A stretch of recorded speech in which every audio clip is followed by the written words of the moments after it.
स्वागत। मैं हरजिंदर सिंह रंधावा, तुम देख रहे हो पंजाब टेलीविजन और मेरे नाल ने सीनियर जर्नलिस्ट जी भास्कर जी और इंद्रप्रीत जी। मैं जी आया आखना बहुत बहुत शुक्रिया रंधावा जी। ਸਾਰਿਆਂ ਨੂੰ ਸਤਿ ਸ਼੍ਰੀ ਅਕਾਲ ਜੀ।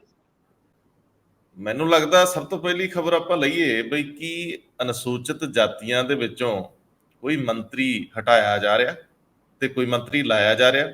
ਜੇਕਰ ਅਸੀਂ ਐਮਐਲਏ ਦੇਵਮਾਨ ਦੀ ਗੱਲ ਸੁਣੀਏ ਤਾਂ ਸਮੈਲ ਤਾਂ ਇਦਾਂ ਦੀ ਆ ਰਹੀ ਹੈ। ਇੰਦਰਪ੍ਰੀਤ ਜੀ, ਕੀ ਕਟਾਰੂ ਚੱਕ ਸਾਹਿਬ ਤੇ ਕੋਈ ਫੈਸਲਾ ਆਉਣ ਵਾਲਾ? ਮੈਨੂੰ ਲੱਗਦਾ ਦੇਵਮਾਨ ਸਾਹਿਬ ਕਲਾਕਾਰ ਬੰਦੇ ਨੇ, ਉਹਨਾਂ ਨੇ ਇੱਕ ਅਨੁਸੂਚਿਤ ਜਾਤੀਆਂ ਚੋਂ ਡਿਪਟੀ ਸੀਐਮ ਲਾਉਣ ਦਾ ਮਾਮਲਾ ਉਠਾ ਕੇ ਸਰਕਾਰ ਦੇ ਗਲੇ 'ਚ ਹੱਡੀ ਫਸਾਤੀ। ਦੂਜਾ ਮਾਮਲਾ ਲਵਾਂਗੇ, ਪੰਜਾਬ ਦੇ ਵਿੱਚ ਜਦੋਂ ਵੀ ਕੋਈ ਚੋਣ ਆਉਂਦੀ ਹੈ ਨਾ ਤੇ ਟਿਕਟਾਂ ਦੀ ਮਾਰਾਮਾਰੀ ਹੋਣ ਲੱਗ ਪੈਂਦੀ ਆ। ਇਹ ਮੇਲੇ ਵਰਗੇ ਮਾਹੌਲ ਹੁੰਦੇ ਆ। ਜੇ ਅਸੀਂ ਖੇਤਰੀ ਪਾਰਟੀਆਂ ਨੂੰ ਛੱਡ ਲਈਏ ਤਾਂ ਜਿਹੜੀਆਂ ਨੈਸ਼ਨਲ ਪਾਰਟੀਆਂ ਉਹਨਾਂ ਦੇ ਵਿੱਚ ਦਲਾਲ ਕਿਸਮ ਦੇ ਲੋਕ ਟਿਕਟਾਂ ਦਿਵਾਉਣ ਲਈ ਬਹੁਤ ਸਰਗਰਮ ਹੋ ਜਾਂਦੇ।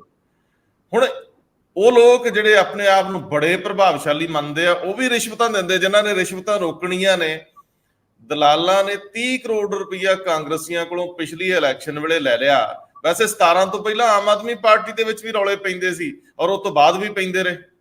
ਤੀਜਾ ਮਾਮਲਾ, ਇੱਕ ਨੂੰ ਘਿਰੋਨੀ ਆ ਉੱਤੇ ਹੀ ਪਿਆ ਵਾ। ਇਹ ਆਮ ਕਹਾਵਤ ਮੰਨੀ ਜਾਂਦੀ ਹੈ। ਇੱਥੇ 55 ਲੱਖ ਮੁਖਤਾਰ ਅੰਸਾਰੀ ਵਾਲਾ ਰਿਕਵਰ ਕਰਦੇ ਫਿਰਦੇ ਆ। 5 ਕਰੋੜ ਕਿਸਾਨ ਭਵਨ ਦਾ ਦੇਣਾ ਹੈ ਸੁਰੱਖਿਆ ਫੋਰਸਸ ਨੇ। ਉਹ ਕਿਹਦੀਆਂ ਸੀਗੀਆਂ ਜੀ? ਉਹ ਕਿਹਦੀਆਂ ਸੁਰੱਖਿਆ ਫੋਰਸਸ ਸੀਗੀਆਂ ਸੈਂਟਰਲ, ਜਿਨ੍ਹਾਂ ਨੇ 5 ਕਰੋੜ ਦੇਣਾ ਸੀ। ਦੇਖੋ ਕਿਤੇ ਜ਼ੈਡ ਸ਼੍ਰੇਣੀ ਜਾਂ ਵਾਈ ਸ਼੍ਰੇਣੀ ਵਾਲਿਆਂ ਦੀਆਂ ਤਾਂ ਨਹੀਂ ਸੀ। ਟ੍ਰਿਬਿਊਨ ਅਖਬਾਰ ਦੇ ਬਿਊਰੋ ਚੀਫ ਸੰਜੀਵ ਬਰਿਆਣਾ ਲਿਖਦੇ ਆ ਕਿ ਅਕਾਲੀਆਂ ਲਈ ਤਾਂ ਬਣ ਗਿਆ ਜੇ ਸੰਕਟ। ਢੀਂਡਸਾ ਸਾਹਿਬ ਅਕਾਲੀਆਂ ਨੂੰ ਆਵਾਜ਼ ਮਾਰ ਰਹੇ ਆ ਵੀ ਜ਼ਮੀਰ ਜਗਾਓ, ਤੇ ਉਧਰਲੇ ਬੰਨੇ ਜੈ ਸਿੰਘ ਛਿੱਬਰ, ਇੰਦਰਪ੍ਰੀਤ ਜੀ ਦੇ ਕੁਲੀਗ, ਉਹ ਲਿਖ ਰਹੇ ਨੇ ਕਿ ਪੰਜਾਬ ਦੀ ਸਿਆਸਤ 'ਚ ਇੰਨੀ ਕੁੱਥਲ ਪੁੱਥਲ ਆ, ਕੱਲ ਕਾਂਗਰਸੀਆਂ ਨੂੰ ਸਾਹ ਨਹੀਂ ਸੀ ਆ ਰਿਹਾ ਮੀਟਿੰਗ ਸੱਦ ਕੇ ਵੀ ਗੱਲ ਕਰੀਏ ਤੇ ਕਰੀਏ ਕੀ। ਆਪਾਂ ਨੈਸ਼ਨਲ ਪੋਲਿਟਿਕਸ ਤੇ ਵੀ ਜਾਵਾਂਗੇ, ਉੱਥੇ ਵੀ ਕਾਫੀ ਝੋਲ ਨੇ। ਜੇ ਸ਼ਿਵ ਸੈਨਾ ਦੇ ਉਦਵ ਠਾਕਰੇ ਅਜੀਤ ਪਵਾਰ ਨੂੰ ਮਿਲ ਜਾਂਦੇ ਨੇ ਤੇ ਇਹਦੇ ਚੋਂ ਕੱਢਣ ਪਾਉਣ ਲਈ ਕੀ ਆ? ਜੇਕਰ ਨਤੀਸ਼ ਕੁਮਾਰ ਕਨਵੀਨਰ ਬਣਨ ਲਈ ਬਹੁਤੇ ਖਾਸ਼ਮੰਦ ਨਹੀਂ ਤਾਂ ਕਾਰਨ ਕੀ ਨੇ? ਵੈਸੇ ਰਾਵੀ ਨੂੰ ਛੱਡਿਆ ਗਿਆ ਪਾਣੀ ਹੋਇਆ ਪਿਆ ਪੰਜਾਬ। ਇੱਕ ਦੇਰ ਪਹਿਲਾਂ ਇੱਕ ਪ੍ਰਪੋਜ਼ਲ ਭੇਜੀ ਗਈ ਸੀ ਇੱਕ ਡੈਮ ਬਣਾਉਣ ਲਈ, ਔਰ ਉਹ ਬਣਨਾ ਸੀਗਾ ਮਕੌੜਾ ਪੱਤਨ ਕੋਲੇ ਗੁਰਦਾਸਪੁਰ ਦੇ ਨੇੜੇ ਰਾਵੀ ਦੇ ਉੱਤੇ। 450 ਕਰੋੜ ਦੀ ਪ੍ਰਪੋਜ਼ਲ ਸੀ। ਵੱਟੇ ਖਾਤੇ ਕਿਉਂ ਪੈ ਗਈ? ਕਿੰਨਾ ਕੁ ਫਾਇਦਾ ਹੋਣ ਵਾਲਾ ਸੀ ਤੇ ਕਿੰਨਾ ਨੁਕਸਾਨ ਹੋ ਗਿਆ? ਕਿੱਥੇ ਅੜੀਆਂ ਰਹਿ ਜਾਂਦੀਆਂ ਇਹ ਸਾਰੀਆਂ ਇਸ ਤਰ੍ਹਾਂ ਦੀਆਂ ਫਾਈਲਾਂ। ਸਭ ਤੋਂ ਪਹਿਲਾਂ ਇੰਦਰਪ੍ਰੀਤ ਜੀ, ਦੇਵਮਾਨ ਨੇ ਕੱਛ ਚੋਂ ਮੂੰਗਲੀ ਕੱਢ ਕੇ ਮਾਰੀ। ਕੱਲ ਉਹਨਾਂ ਨੇ ਇਹ ਕਿਹਾ ਕਿ ਅਸੀਂ ਇੱਕ ਅਨੁਸੂਚਿਤ ਜਾਤੀਆਂ ਤੋਂ ਡਿਪਟੀ ਸੀਐਮ ਲਾਉਣ ਦਾ ਵਾਅਦਾ ਤਾਂ ਕੀਤਾ ਹੋਇਆ। ਅਸੀਂ 17 ਤੋਂ ਪਹਿਲਾਂ ਵੀ ਕਿਹਾ ਸੀਗਾ, 22 ਦੇ ਵਿੱਚ ਵੀ ਗੱਲ ਤੁਰਦੀ ਰਹੀ ਔਰ ਲਾਉਣਾ ਚਾਹੀਦਾ ਜੀ। ਉਹ ਕਹਿੰਦੇ ਤੇ ਮੇਰੀ ਵੀ ਖਾਹਿਸ਼ ਆ ਵੀ ਮੈਨੂੰ ਵੀ ਇਸ ਤੋਂ ਵੱਧ ਤਰੱਕੀ ਕਰਨ ਦਾ ਮੌਕਾ ਮਿਲੇ। ਸੋ ਉਹਨਾਂ ਦੀਆਂ ਖਾਹਿਸ਼ਾਂ ਜਿਹੜੀਆਂ ਉਬਾਲਾ ਖਾ ਗਈਆਂ ਨੇ, ਇਹਨਾਂ ਦੇ ਪਿੱਛੇ ਆਧਾਰ ਕੀ ਆ? ਕੀ ਕੋਈ ਅਨੁਸੂਚਿਤ ਜਾਤੀਆਂ ਦੇ ਵਿੱਚੋਂ ਮੰਤਰੀ ਹਟਾਏ ਜਾ ਰਹੇ ਆ ਤੇ ਕੋਈ ਨਵੇਂ ਲਾਏ ਜਾ ਰਹੇ ਆ?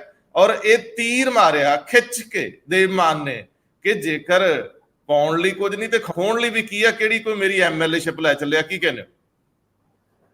ਰੰਧਾਵਾ ਸਾਹਿਬ, ਪਿਛਲੇ ਕਈ ਮਹੀਨਿਆਂ ਤੋਂ ਹੀ ਇੱਕ ਅਨੁਸੂਚਿਤ ਜਾਤੀ ਦੀ ਜਿਹੜੀ ਰਾਜਨੀਤੀ ਹੈ ਉਹ ਚੱਲ ਰਹੀ ਹੈ। ਉਹਦੇ ਵਿੱਚ ਹਰ ਬੰਦਾ ਆਪਣੇ ਲਈ ਕੁਝ ਨਾ ਕੁਝ ਤਲਾਸ਼ਣ ਦੀ ਕੋਸ਼ਿਸ਼ 'ਚ ਜੁਟਿਆ ਹੋਇਆ। ਖਾਸ ਤੌਰ ਤੇ ਜਿਹੜੇ ਹੁਣ ਆਮ ਆਦਮੀ ਪਾਰਟੀ ਦੀ ਸਰਕਾਰ ਹੈ ਉਹਦੇ ਵਿੱਚ ਡਿਪਟੀ ਸੀਐਮ ਨਹੀਂ ਹੈਗਾ। ਯਾਦ ਹੋਗਾ ਤੁਹਾਨੂੰ ਕਿ ਜਦੋਂ ਕੇਜਰੀਵਾਲ ਸਾਹਿਬ ਇੱਥੇ ਆਏ ਸੀ ਤਾਂ ਉਹਨਾਂ ਨੇ ਇਹ ਵਾਅਦਾ ਕੀਤਾ ਸੀਗਾ ਕਿ ਅਸੀਂ ਡਿਪਟੀ ਸੀਐਮ ਲਗਾਵਾਂਗੇ, ਕਿਉਂਕਿ ਕਾਂਗਰਸ ਨੇ ਉਦੋਂ ਆਪਣਾ ਸੀਐਮ ਬਣਾ ਰੱਖਿਆ ਸੀ। ਅਕਾਲੀ ਦਲ ਨੇ ਵੀ ਇਹ ਵਾਅਦਾ ਕੀਤਾ ਸੀ। ਤੁਸੀਂ ਦੇਖੋ ਉਦੋਂ ਸਾਰੀ ਰਾਜਨੀਤੀ ਮਤਲਬ ਅਨੁਸੂਚਿਤ ਜਾਤੀਆਂ ਦੇ ਆਲੇ ਦੁਆਲੇ ਘੁੰਮੀ ਜਾ ਰਹੀ ਸੀ। ਮਤਲਬ ਏਦਾਂ ਲੱਗ ਰਿਹਾ ਸੀ ਜਿਵੇਂ ਹੋਰ ਤਾਂ ਕੋਈ ਹੈ ਹੀ ਨਹੀਂ ਹੈ, ਪੂਰੇ ਅਨੁਸੂਚਿਤ ਜਾਤੀਆਂ ਹੀ ਰਹਿ ਗਈਆਂ। ਹੋਰ ਮਤਲਬ ਇਹ ਜਿਹੜੇ ਹੈਗੇ ਆ ਸਭ ਤੋਂ ਇੰਪੋਰਟੈਂਟ ਹੈ ਔਰ ਹੈ ਵੀ ਹੈ। ਦੇਖੋ 32-33% ਆਬਾਦੀ ਹੈ ਔਰ ਇੱਕ ਮੁਸ਼ਤ ਪੈਂਦੀ ਹੈ ਜਿੱਥੇ ਪੈਂਦੀ ਹੈ ਤਾਂ ਉਦੋਂ ਮੁਸ਼ਕਿਲ ਹੋ ਜਾਂਦਾ ਵੀ ਤੁਸੀਂ ਇਹਨਾਂ ਨੂੰ ਇਗਨੋਰ ਕਰੋ। ਹੁਣ ਜੇ ਇੱਕ ਮੁਸ਼ਤ ਪੈਂਦੀ ਹੋਵੇ ਤਾਂ ਬਸਪਾ ਘੱਟੋ ਘੱਟ ਹੁਣ ਤੱਕ 3-4 ਵਾਰੀ ਸਰਕਾਰ ਕੱਲਿਆਂ ਬਣਾ ਚੁੱਕੀ ਹੁੰਦੀ। ਮੇਰਾ ਖਿਆਲ ਆ ਕੱਢ ਕੇ ਪੈਂਦੀ ਹੈ।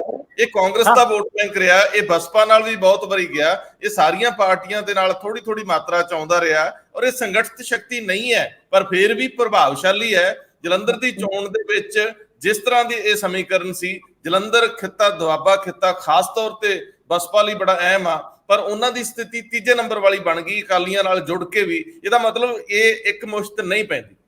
ਨਹੀਂ, ਮੈਂ ਇੱਕ ਮੁਸ਼ਤ ਦਾ ਮਤਲਬ ਮੇਰਾ ਕਹਿਣ ਦਾ ਵੀ ਸਭ ਤੋਂ ਜ਼ਿਆਦਾ ਵੋਟਿੰਗ ਇਹ ਕਰਦੇ ਆ। ਮੇਰਾ ਕਹਿਣ ਤੋਂ ਭਾਵ ਇਹ ਹੈ ਕਿ ਜੇ ਤੁਸੀਂ ਸਾਰੀਆਂ ਜਾਤੀਆਂ ਦੀ ਵੋਟਿੰਗ ਪੈਟਰਨ ਦੇਖੋ ਨਾ, ਉਹਨਾਂ 'ਚ ਅਗਰ ਕੋਈ ਵੋਟਿੰਗ ਕਰਦਾ ਤਾਂ ਇਹ ਕਰਦੇ ਆ। ਦੇਖੋ ਬਹੁਤ ਸਾਰੀਆਂ ਚੀਜ਼ਾਂ ਨੇ ਇਹਦੇ ਵਿੱਚ, ਫੈਕਟਰ ਬਹੁਤ ਸਾਰੇ ਹੋ ਸਕਦੇ ਆ। ਇਸੇ ਤਰ੍ਹਾਂ ਹੀ ਜਿਹੜੇ ਡੇਰੇ ਨੇ, ਡੇਰਿਆਂ ਦੇ ਵਿੱਚ ਵੀ ਇਹਨਾਂ ਦਾ ਬਹੁਤ ਪ੍ਰਭਾਵ ਹੈਗਾ। ਖਾਸ ਤੌਰ ਤੇ ਤੁਸੀਂ ਦੁਆਬਾ ਗੱਲ ਕੀਤੀ, ਇਸੇ ਤਰ੍ਹਾਂ ਹੀ ਜਿਹੜਾ ਸਾਡੇ ਮਾਝੇ ਮਾਲਵੇ ਦੇ ਵਿੱਚ ਜਿਹੜਾ ਡੇਰਾ ਸੱਚਾ ਸੌਦਾ, ਉਹਨਾਂ ਦੇ ਵਿੱਚ ਵੀ ਇਹਨਾਂ ਦੀ ਬਹੁਤ ਗਿਣਤੀ ਹੈਗੀ ਹੈ। ਸੋ ਮੈਂ ਇਹ ਕਹਿੰਦਾ ਵੀ ਇਸ ਕਰਕੇ ਇੱਕ ਮੁਸ਼ਤ ਪੈਂਦਾ, ਜਦੋਂ ਕਿਤੇ ਪੈ ਜਾਂਦਾ ਜਿੱਥੋਂ ਕੋਈ ਆਵਾਜ਼ ਆ ਜਾਂਦੀ ਹੈ ਕਿ ਆਪਾਂ ਇਹਨੂੰ ਪਾਣਾ, ਤਾਂ ਫਿਰ ਉੱਥੇ ਇਹ ਬਹੁਤ ਜ਼ਿਆਦਾ ਤਾਦਾਦ 'ਚ ਵੋਟਿੰਗ ਕਰਦੇ ਆ। ਵੋਟਿੰਗ ਪੈਟਰਨ ਤੁਸੀਂ ਦੇਖੋ ਕਿ ਉਹਨਾਂ ਦਾ ਜ਼ਿਆਦਾ ਹੈ, ਲੇਕਿਨ ਕਦੇ ਇਹਨਾਂ ਨਾਲ ਓਨਾ ਇਨਸਾਫ ਨਹੀਂ ਹੁੰਦਾ ਜਿੰਨੇ ਦੀ ਇਹ ਮਤਲਬ ਆਪਾਂ ਕਹਿੰਦੇ ਜਿੰਨਾ ਇਹਨਾਂ ਦਾ ਹੱਕ ਬਣਦਾ।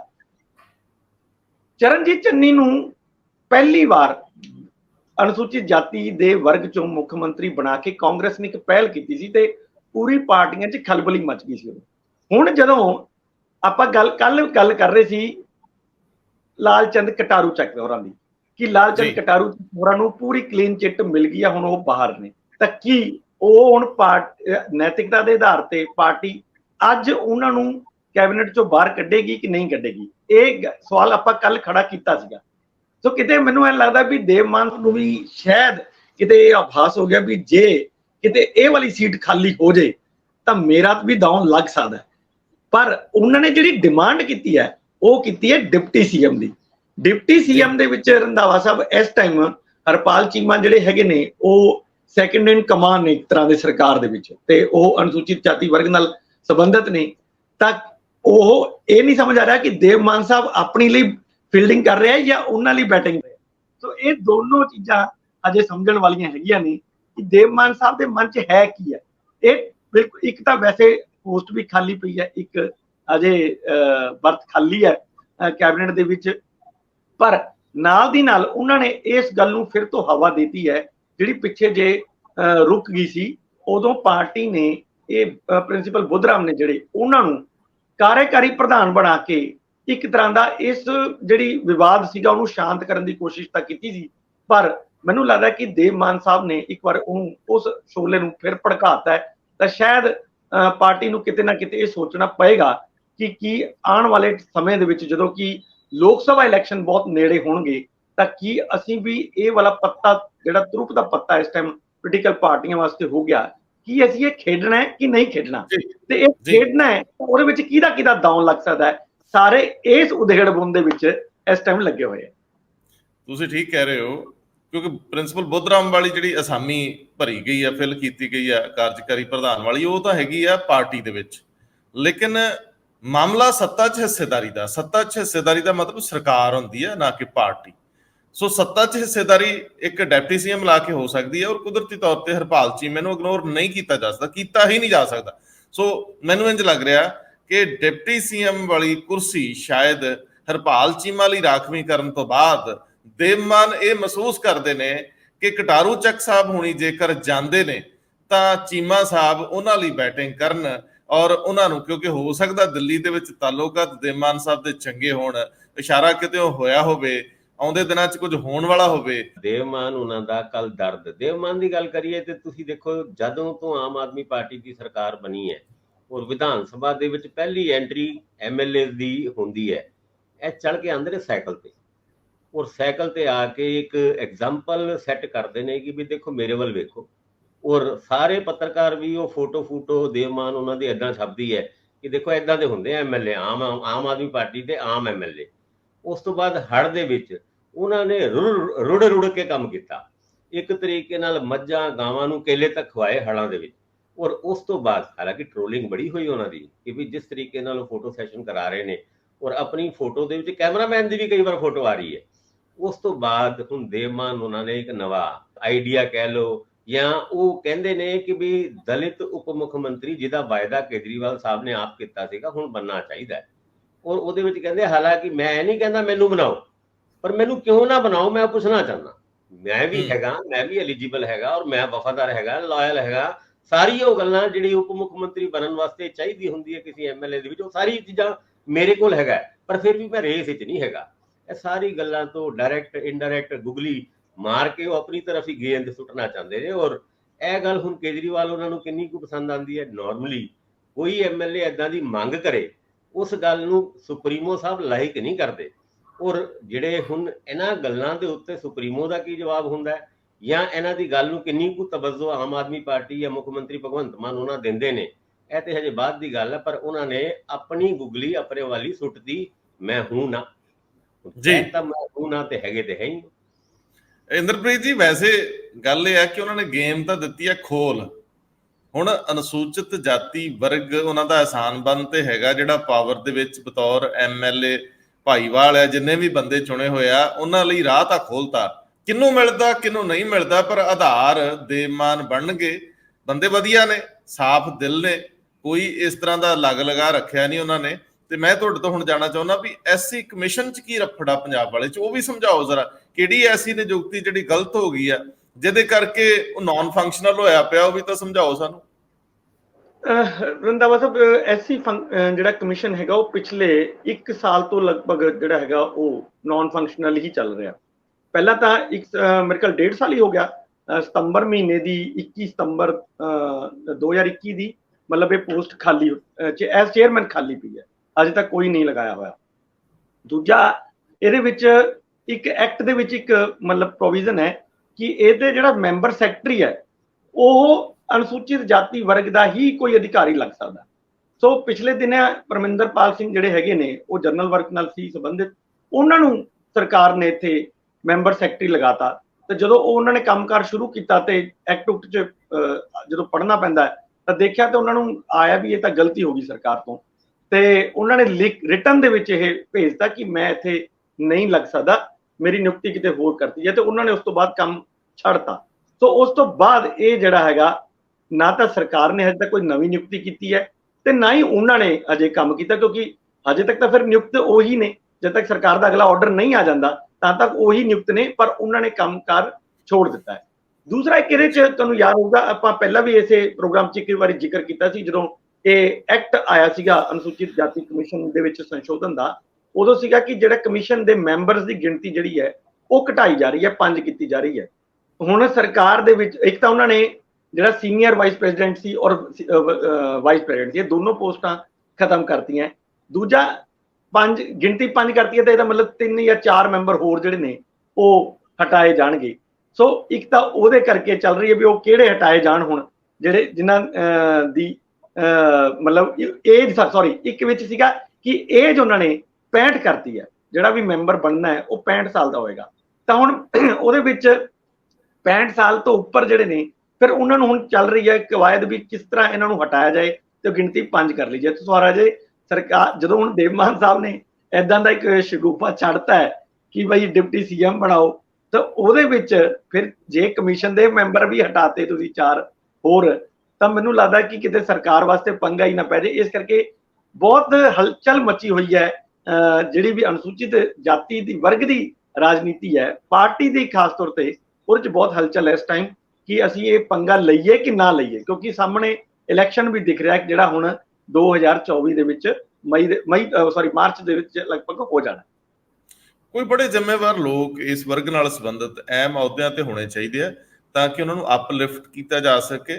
ਤੁਸੀਂ ਬਾਰ-ਬਾਰ ਰਿਆਇਤਾਂ ਦੇ ਨਾਂ ਤੇ ਕੁਝ ਥੋੜੇ ਜਿਹੇ ਲੋਕਾਂ ਨੂੰ ਹੀ ਇਸ ਤਰ੍ਹਾਂ ਦੀ ਸਹੂਲਤ ਦੇਈ ਜਾ ਰਹੇ ਹੋ। ਉਹ ਲਗਭਗ ਉਸ ਲੇਅਰ ਚੋਂ ਨਿਕਲ ਕੇ ਉੱਪਰ ਆ ਵੀ ਚੁੱਕੇ ਆ, ਪਰ ਫਿਰ ਵੀ ਉਹਨਾਂ ਨੂੰ ਬੈਨੀਫਿਟ ਮਿਲ ਰਿਹਾ।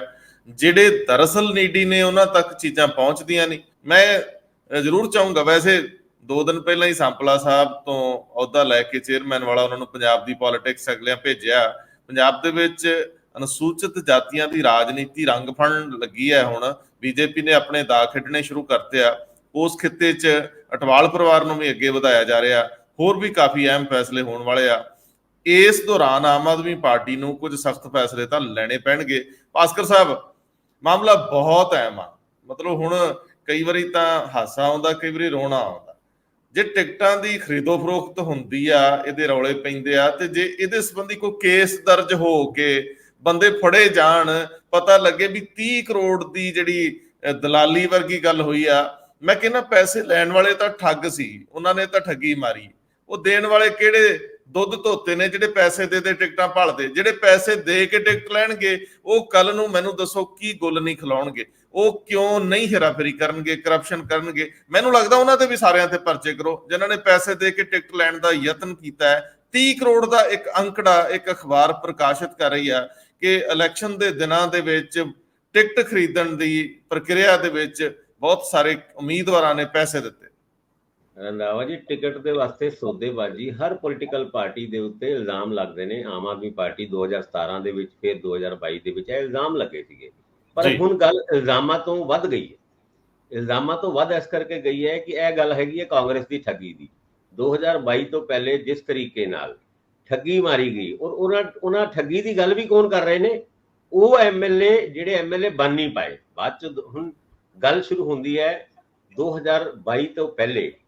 ਤੁਹਾਨੂੰ ਯਾਦ ਹੈ ਪ੍ਰਸ਼ਾਂਤ ਕਿਸ਼ੋਰ ਉਹਨਾਂ ਨੂੰ ਇੱਕ ਕੰਮ ਸੌਂਪਿਆ ਸੀਗਾ ਕੈਪਟਨ ਅਮਰਿੰਦਰ ਸਿੰਘ ਉਹਨਾਂ ਨੇ ਕਿ ਉਹਨਾਂ ਦੀ ਕੈਂਪੇਨ ਕਰੋ, ਉਹਨਾਂ ਦਾ ਸਾਰਾ ਸਿਸਟਮ ਜਾਂ ਦੇਖੋ। ਉਹਦੇ ਵਾਸਤੇ ਹਰ ਕੌਂਸਟੀਚੁਐਂਸੀ ਦੇ ਵਿੱਚ ਇੱਕ ਚੇਚੇ ਤੌਰ ਤੇ ਸਰਵੇ ਕੀਤਾ ਗਿਆ ਔਰ ਇਹ ਕਿਹਾ ਗਿਆ ਕਿ ਉਸ ਸਰਵੇ ਦੇ ਬੇਸ ਦੇ ਉੱਤੇ ਟਿਕਟ ਦੀ ਅਲਾਟਮੈਂਟ ਹੋਏਗੀ। ਔਰ ਸਰਵੇ ਵਾਲੀ ਜਦ ਟੀਮ ਆਂਦੀ ਸੀਗੀ, ਉਸ ਤੋਂ ਪਹਿਲੇ ਇੱਕ ਫੋਨ ਉਸ ਏਰੀਏ ਦੇ ਕੈਂਡੀਡੇਟ ਜਾਂ ਟਿਕਟ ਦੀ ਰੇਸ ਦੇ ਵਿੱਚ ਜਿਹੜੇ ਵੀ ਲੋਕ ਹੁੰਦੇ ਸੀ, ਉਹਨਾਂ ਨੂੰ ਇੱਕ ਫੋਨ ਜਾਂਦਾ ਸੀ ਕਿ ਸਾਡੀ ਸਰਵੇ ਦੀ ਟੀਮ ਆਈ ਹੋਈ ਹੈ, ਤੁਹਾਡੇ ਚਾਂਸਸ ਤੇ ਬੜੇ ਬ੍ਰਾਈਟ ਹੈ, ਪਰ ਤੁਸੀਂ ਇਹਨਾਂ ਨੂੰ ਮਿਲ ਕੇ ਗੱਲਬਾਤ ਕਰੋ ਔਰ ਅੱਗੇ ਚੱਲ ਕੇ ਆਪਣੀ ਟਿਕਟ ਦੀ ਦਾਅਵੇਦਾਰੀ ਨੂੰ ਹੋਰ ਮਜ਼ਬੂਤ ਕਰੋ। ਸਭ ਤੋਂ ਪਹਿਲੇ ਇਹ ਕੰਪਲੇਂਟ ਕਿੰਨੇ ਕੀਤੀ? ਆਤਮ ਨਗਰ ਦੇ ਲੁਧਿਆਣੇ ਦੇ ਫਾਰਮਰ ਐਮਐਲਏ ਹੈਗੇ ਨੇ ਕੁਲਵੰਤ, ਨਹੀਂ ਹੁਣ ਤੇ ਆਮ ਆਦਮੀ ਪਾਰਟੀ ਦੇ ਐਮਐਲਏ ਹੈਗੇ ਨੇ ਕੁਲਵੰਤ ਸਿੰਘ। ਉਹਨਾਂ ਨੇ ਕਿਹਾ ਕਿ ਜਦ ਮੈਂ ਕਾਂਗਰਸ ਦੀ ਟਿਕਟ ਭਾਲਦਾ ਸੀਗਾ ਤੇ ਮੈਨੂੰ ਵੀ ਪ੍ਰਸ਼ਾਂਤ ਕਿਸ਼ੋਰ ਉਹਨਾਂ ਦਾ, ਹੁਣ ਪ੍ਰਸ਼ਾਂਤ ਕਿਸ਼ੋਰ ਸੀਗੇ ਜਾਂ ਨਹੀਂ ਸੀਗੇ, ਉਹਨਾਂ ਨੂੰ ਇੱਕ ਫੋਨ ਆਇਆ ਕਿ ਵੀ ਤੁਹਾਡੀ ਚਾਂਸਸ ਪੂਰੇ ਹੈਗੇ ਨੇ ਜਿੱਤਣ ਦੇ, ਤੇ ਹੁਣ ਤੁਸੀਂ ਇਸ ਸਰਵੇ ਨੂੰ ਅੱਗੇ ਵਧਾਉਣ ਵਾਸਤੇ ਸ਼ੁਰੂ ਦੇ ਵਿੱਚ ਕੁਝ ਲੱਖਾਂ ਦੇ ਵਿੱਚ ਪੈਸੇ ਮੰਗੇ, ਪਰ ਬਾਅਦ ਚੋਂ 2 ਕਰੋੜ 56 ਲੱਖ ਰੁਪਏ ਕਿ ਵੀ ਸੀਨੀਅਰ ਲੀਡਰਾਂ ਤੋਂ ਤੁਹਾਡੀ ਟਿਕਟ ਹੋਰ ਪੱਕੀ ਕਰਾਣੀ ਹੈ, ਤੇ ਇਹਦੇ ਕਰਕੇ ਪੈਸੇ ਦਿੱਤੇ ਗਏ। ਉਹ ਕਹਿੰਦੇ ਦੇ ਕੇ ਵੀ ਆਇਆ, ਦਿੱਲੀ ਦੇ ਵਿੱਚ ਜਿਹੜੀ ਜਗ੍ਹਾ ਮੈਨੂੰ ਦੱਸੀ ਗਈ ਉੱਥੇ ਪੈਸੇ ਦੇ ਕੇ ਆਇਆ, ਪਰ ਬਾਅਦ ਚੋਂ ਟਿਕਟ ਨਹੀਂ ਮਿਲੀ। ਔਰ ਆਮ ਆਦਮੀ ਪਾਰਟੀ ਤੋਂ ਟਿਕਟ ਮਿਲਣ ਤੋਂ ਬਾਅਦ ਉਹ ਐਮਐਲਏ ਬਣ ਗਿਆ ਆਤਮ ਨਗਰ ਤੋਂ। ਔਰ ਐਦਾਂ ਦੀ ਕੰਪਲੇਂਟਾਂ ਦਾ ਹੜ ਆ ਗਿਆ। ਹਾਲਾਂਕਿ 11 ਸਰ ਅਸੀਂ ਬਿਲਕੁਲ ਇਲਜ਼ਾਮ ਨਹੀਂ ਲਾਉਂਦੇ, ਪਰ ਜੇ ਕੁਲਵੰਤ ਸਿੰਘ ਹੋਰੀ ਟਿਕਟ ਖਰੀਦਣ ਦੇ ਆਰ ਚ ਸੀ ਤੇ ਆਪਾਂ ਤਾਂ ਬਿਲਕੁਲ ਸ਼ੱਕ ਨਹੀਂ ਕਰਦੇ, ਪਰ ਉਹਨਾਂ ਨੂੰ ਟਿਕਟ ਮਿਲ ਗਈ। ਹਾਂ, ਗੱਲ ਤੋਰੋਗੇ ਜੀ। ਇਹ 11 ਮਈ 2021 ਨੂੰ ਇੱਕ ਕੰਪਲੇਂਟ ਦਰਜ ਕੀਤੀ ਗਈ ਡੇਲੋ ਥਾਣੇ ਦੇ ਵਿੱਚ, ਲੁਧਿਆਣਾ ਦੇ ਲਾਗੇ ਹੀ ਪੈਂਦਾ ਡੇਲੋ ਥਾਣਾ, ਉੱਥੇ ਇਹ ਕੰਪਲੇਂਟ ਦਰਜ ਕੀਤੀ ਗਈ। ਔਰ ਉਸ ਤੋਂ ਬਾਅਦ ਕੰਪਲੇਂਟਾਂ ਦਾ ਵੀ ਹੜ ਆ ਗਿਆ। ਯਾਨੀ ਤੁਸੀਂ, ਮੈਂ ਹੁਣ ਨਾਂ ਲੈਣ ਜਾ ਰਿਹਾ, ਜਿਹੜੇ ਲੋਕਾਂ ਨੇ, ਖਾਸ ਕਰਕੇ ਪੰਜਾਬ ਦੇ ਕਾਂਗਰਸੀ ਟਿਕਟ ਦੀ ਭਾਲ ਰੱਖਣ ਵਾਲੇ ਲੋਕਾਂ ਦਾ ਨਾਂ ਲੈਣ ਜਾ ਰਿਹਾ, ਜਿਨ੍ਹਾਂ ਨੇ ਪੈਸੇ ਦਿੱਤੇ ਔਰ ਜਿਨ੍ਹਾਂ ਤੋਂ ਪੈਸੇ ਮੰਗੇ ਗਏ। ਕਈਆਂ ਨੇ ਦੇ ਦਿੱਤੇ, ਕਈ ਬਚ ਗਏ, ਪਰ ਕੰਪਲੇਨੈਂਟ ਉਹ ਵੀ ਹੈਗੇ ਨੇ। ਹੁਣ ਆਪਾਂ ਸ਼ੁਰੂ ਕਰਦੇ ਹਾਂ ਜੋ ਲੋਕ ਠੱਗੇ ਗਏ। ਹੁਣ ਇਹਦੇ ਵਿੱਚ ਅਜਾਇਬ ਸਿੰਘ ਰਤੌਲ 7 ਲੱਖ ਰੁਪਏ ਆ ਸੰਗਰੂਰ ਦੇ ਸੀਗੇ ਜਿਹੜੇ ਟਿਕਟ ਮੰਗਦੇ ਸੀਗੇ। ਉਸ ਤੋਂ ਇਲਾਵਾ ਮਾਨਸਾ ਦੇ ਜਿਹੜਾ ਸੰਘੂੜਾ ਸਿੰਘ, ਇਹ 4 ਲੱਖ ਰੁਪਏ ਦੀ ਠੱਗੀ ਵਰਗੀ ਇਹਨਾਂ ਨੂੰ। ਉਸ ਤੋਂ ਬਾਅਦ ਸਾਡੇ ਜਿਹੜੇ ਜਲੰਧਰ ਦੇ ਇੰਪਰੂਵਮੈਂਟ ਟਰਸਟ ਦੇ ਚੇਅਰਮੈਨ ਹੁੰਦੇ ਸੀ ਦਲਜੀਤ ਸਿੰਘ ਆਲੂਵਾਲੀਆ, ਉਹਨਾਂ ਨੂੰ ਵੀ ਇਦਾਂ ਦਾ ਹੀ ਫੋਨ ਆਇਆ ਵੀ ਟਿਕਟ ਦੀ ਰੇਸ ਦੇ ਵਿੱਚ ਤੁਹਾਡਾ ਨੰਬਰ ਸਭ ਤੋਂ ਉੱਤੇ ਚੱਲ ਰਿਹਾ, ਬਸ ਮਾੜਾ ਮੋਟਾ ਜਿਹਾ ਇੱਕ ਧੱਕਾ ਜਿਹਾ ਲਾਣਾ ਤੇ ਤੁਹਾਡਾ ਵੀ ਕੰਮ ਬਣ ਜਾਏਗਾ। ਇਹ ਕਹਿ ਕੇ 7 ਲੱਖ ਰੁਪਏ ਇਹਨਾਂ ਤੋਂ ਵੀ ਲੈ ਗਏ। ਅਸ਼ਵਨੀ ਸੇਖੜੀ ਜਿਹੜੇ ਭਾਜਪਾ ਦਾ ਦਾਮਨ ਹੁਣੇ ਥਾਮ ਕੇ ਬੈਠੇ ਨੇ 2-4 ਦਿਨ ਪਹਿਲੇ, ਉਹਨਾਂ ਤੋਂ ਵੀ 4 ਲੱਖ ਰੁਪਏ ਦੀ ਠੱਗੀ ਹੋ ਗਈ। ਇਹ ਕਹਿ ਕੇ ਕਿ ਸਰਵੇ ਦੇ ਵਿੱਚ ਤੁਸੀਂ ਟੌਪ ਤੇ ਚੱਲ ਰਹੇ ਹੋ, ਹੁਣ ਹੋਰ ਟੌਪ ਤੇ ਬਚਾਣਾ ਹੈ ਤੇ 4 ਲੱਖ ਰੁਪਏ ਦਿਓ ਤੇ ਤੁਹਾਡਾ ਕੰਮ ਬਣ ਜਾਊਗਾ। ਅਸ਼ਵਨੀ ਸੇਖੜੀ ਤੋਂ ਇਲਾਵਾ ਲੁਧਿਆਣੇ ਦੇ ਵਿੱਚ ਤੁਹਾਨੂੰ ਯਾਦ ਹੋਏਗਾ ਨਵਜੋਤ ਸਿੰਘ ਸਿੱਧੂ ਨੇ ਇੱਕ ਰੈਲੀ ਕੀਤੀ ਸੀਗੀ ਲੁਧਿਆਣੇ ਦੇ ਵਿੱਚ। ਕਮਲਜੀਤ ਸਿੰਘ ਕਰਵਲ ਜਿਹੜੇ ਕਦੀ ਬੈਂਸ ਸਾਹਿਬ ਦੇ ਬੜੇ ਖਾਸ ਹੁੰਦੇ ਸੀਗੇ, ਸੰਜੇ ਤਲਵਾੜ ਐਕਸ ਐਮਐਲਏ ਹੈਗੇ ਆ ਲੁਧਿਆਣੇ ਤੋਂ ਵੀ, ਉਹ ਵੀ ਕਹਿੰਦੇ ਨੇ ਮੈਨੂੰ ਵੀ ਕਿੰਨੇ ਦਾ ਨੁਕਸਾਨ ਹੋਇਆ, ਹਜੇ ਅਮਾਉਂਟ ਤੇ ਨਹੀਂ ਦੱਸਿਆ ਇਹਨਾਂ ਨੇ। ਔਰ ਸਤਿੰਦਰ ਕੌਰ ਬਿੱਟੀ, ਉਹਨੂੰ ਵੀ ਕਿਹਾ ਗਿਆ ਸੀ ਵੀ ਤੇਰਾ ਵੀ ਨਾਂ ਅੱਗੇ ਤੋੜ ਦਾਂਗੇ, ਬੀਬੀ ਪੈਸੇ ਦੇ ਦੇ। ਹੁਣ ਉਸ ਤੋਂ ਬਾਅਦ ਜਿਹੜੇ ਨਾਂ ਹੋਰ ਆਏ ਨੇ ਉਹ ਐਮਪੀ ਅਮਰ ਸਿੰਘ ਫਤਿਹਗੜ੍ਹ ਸਾਹਿਬ ਤੋਂ ਐਮਪੀ ਹੈਗੇ ਨੇ, ਇਹ ਵੀ ਨਹੀਂ ਬਚੇ। ਔਰ ਦਮਨ ਬਾਜਵਾ ਵਿਚਾਰੀ ਟਿਕਟ ਵੀ ਨਹੀਂ ਮਿਲੀ ਤੇ ਬਾਅਦ ਚੋਂ ਪਾਰਟੀ ਛੱਡ ਕੇ ਇੱਧਰ ਉੱਧਰ ਵੀ ਜਾਣਾ ਪਿਆ। ਹੁਣ ਇਹਨਾਂ ਸਾਰੀ ਗੱਲਾਂ ਦੇ ਵਿੱਚੋਂ 3 ਬੰਦੇ ਫੜੇ ਇਹਨਾਂ ਨੇ।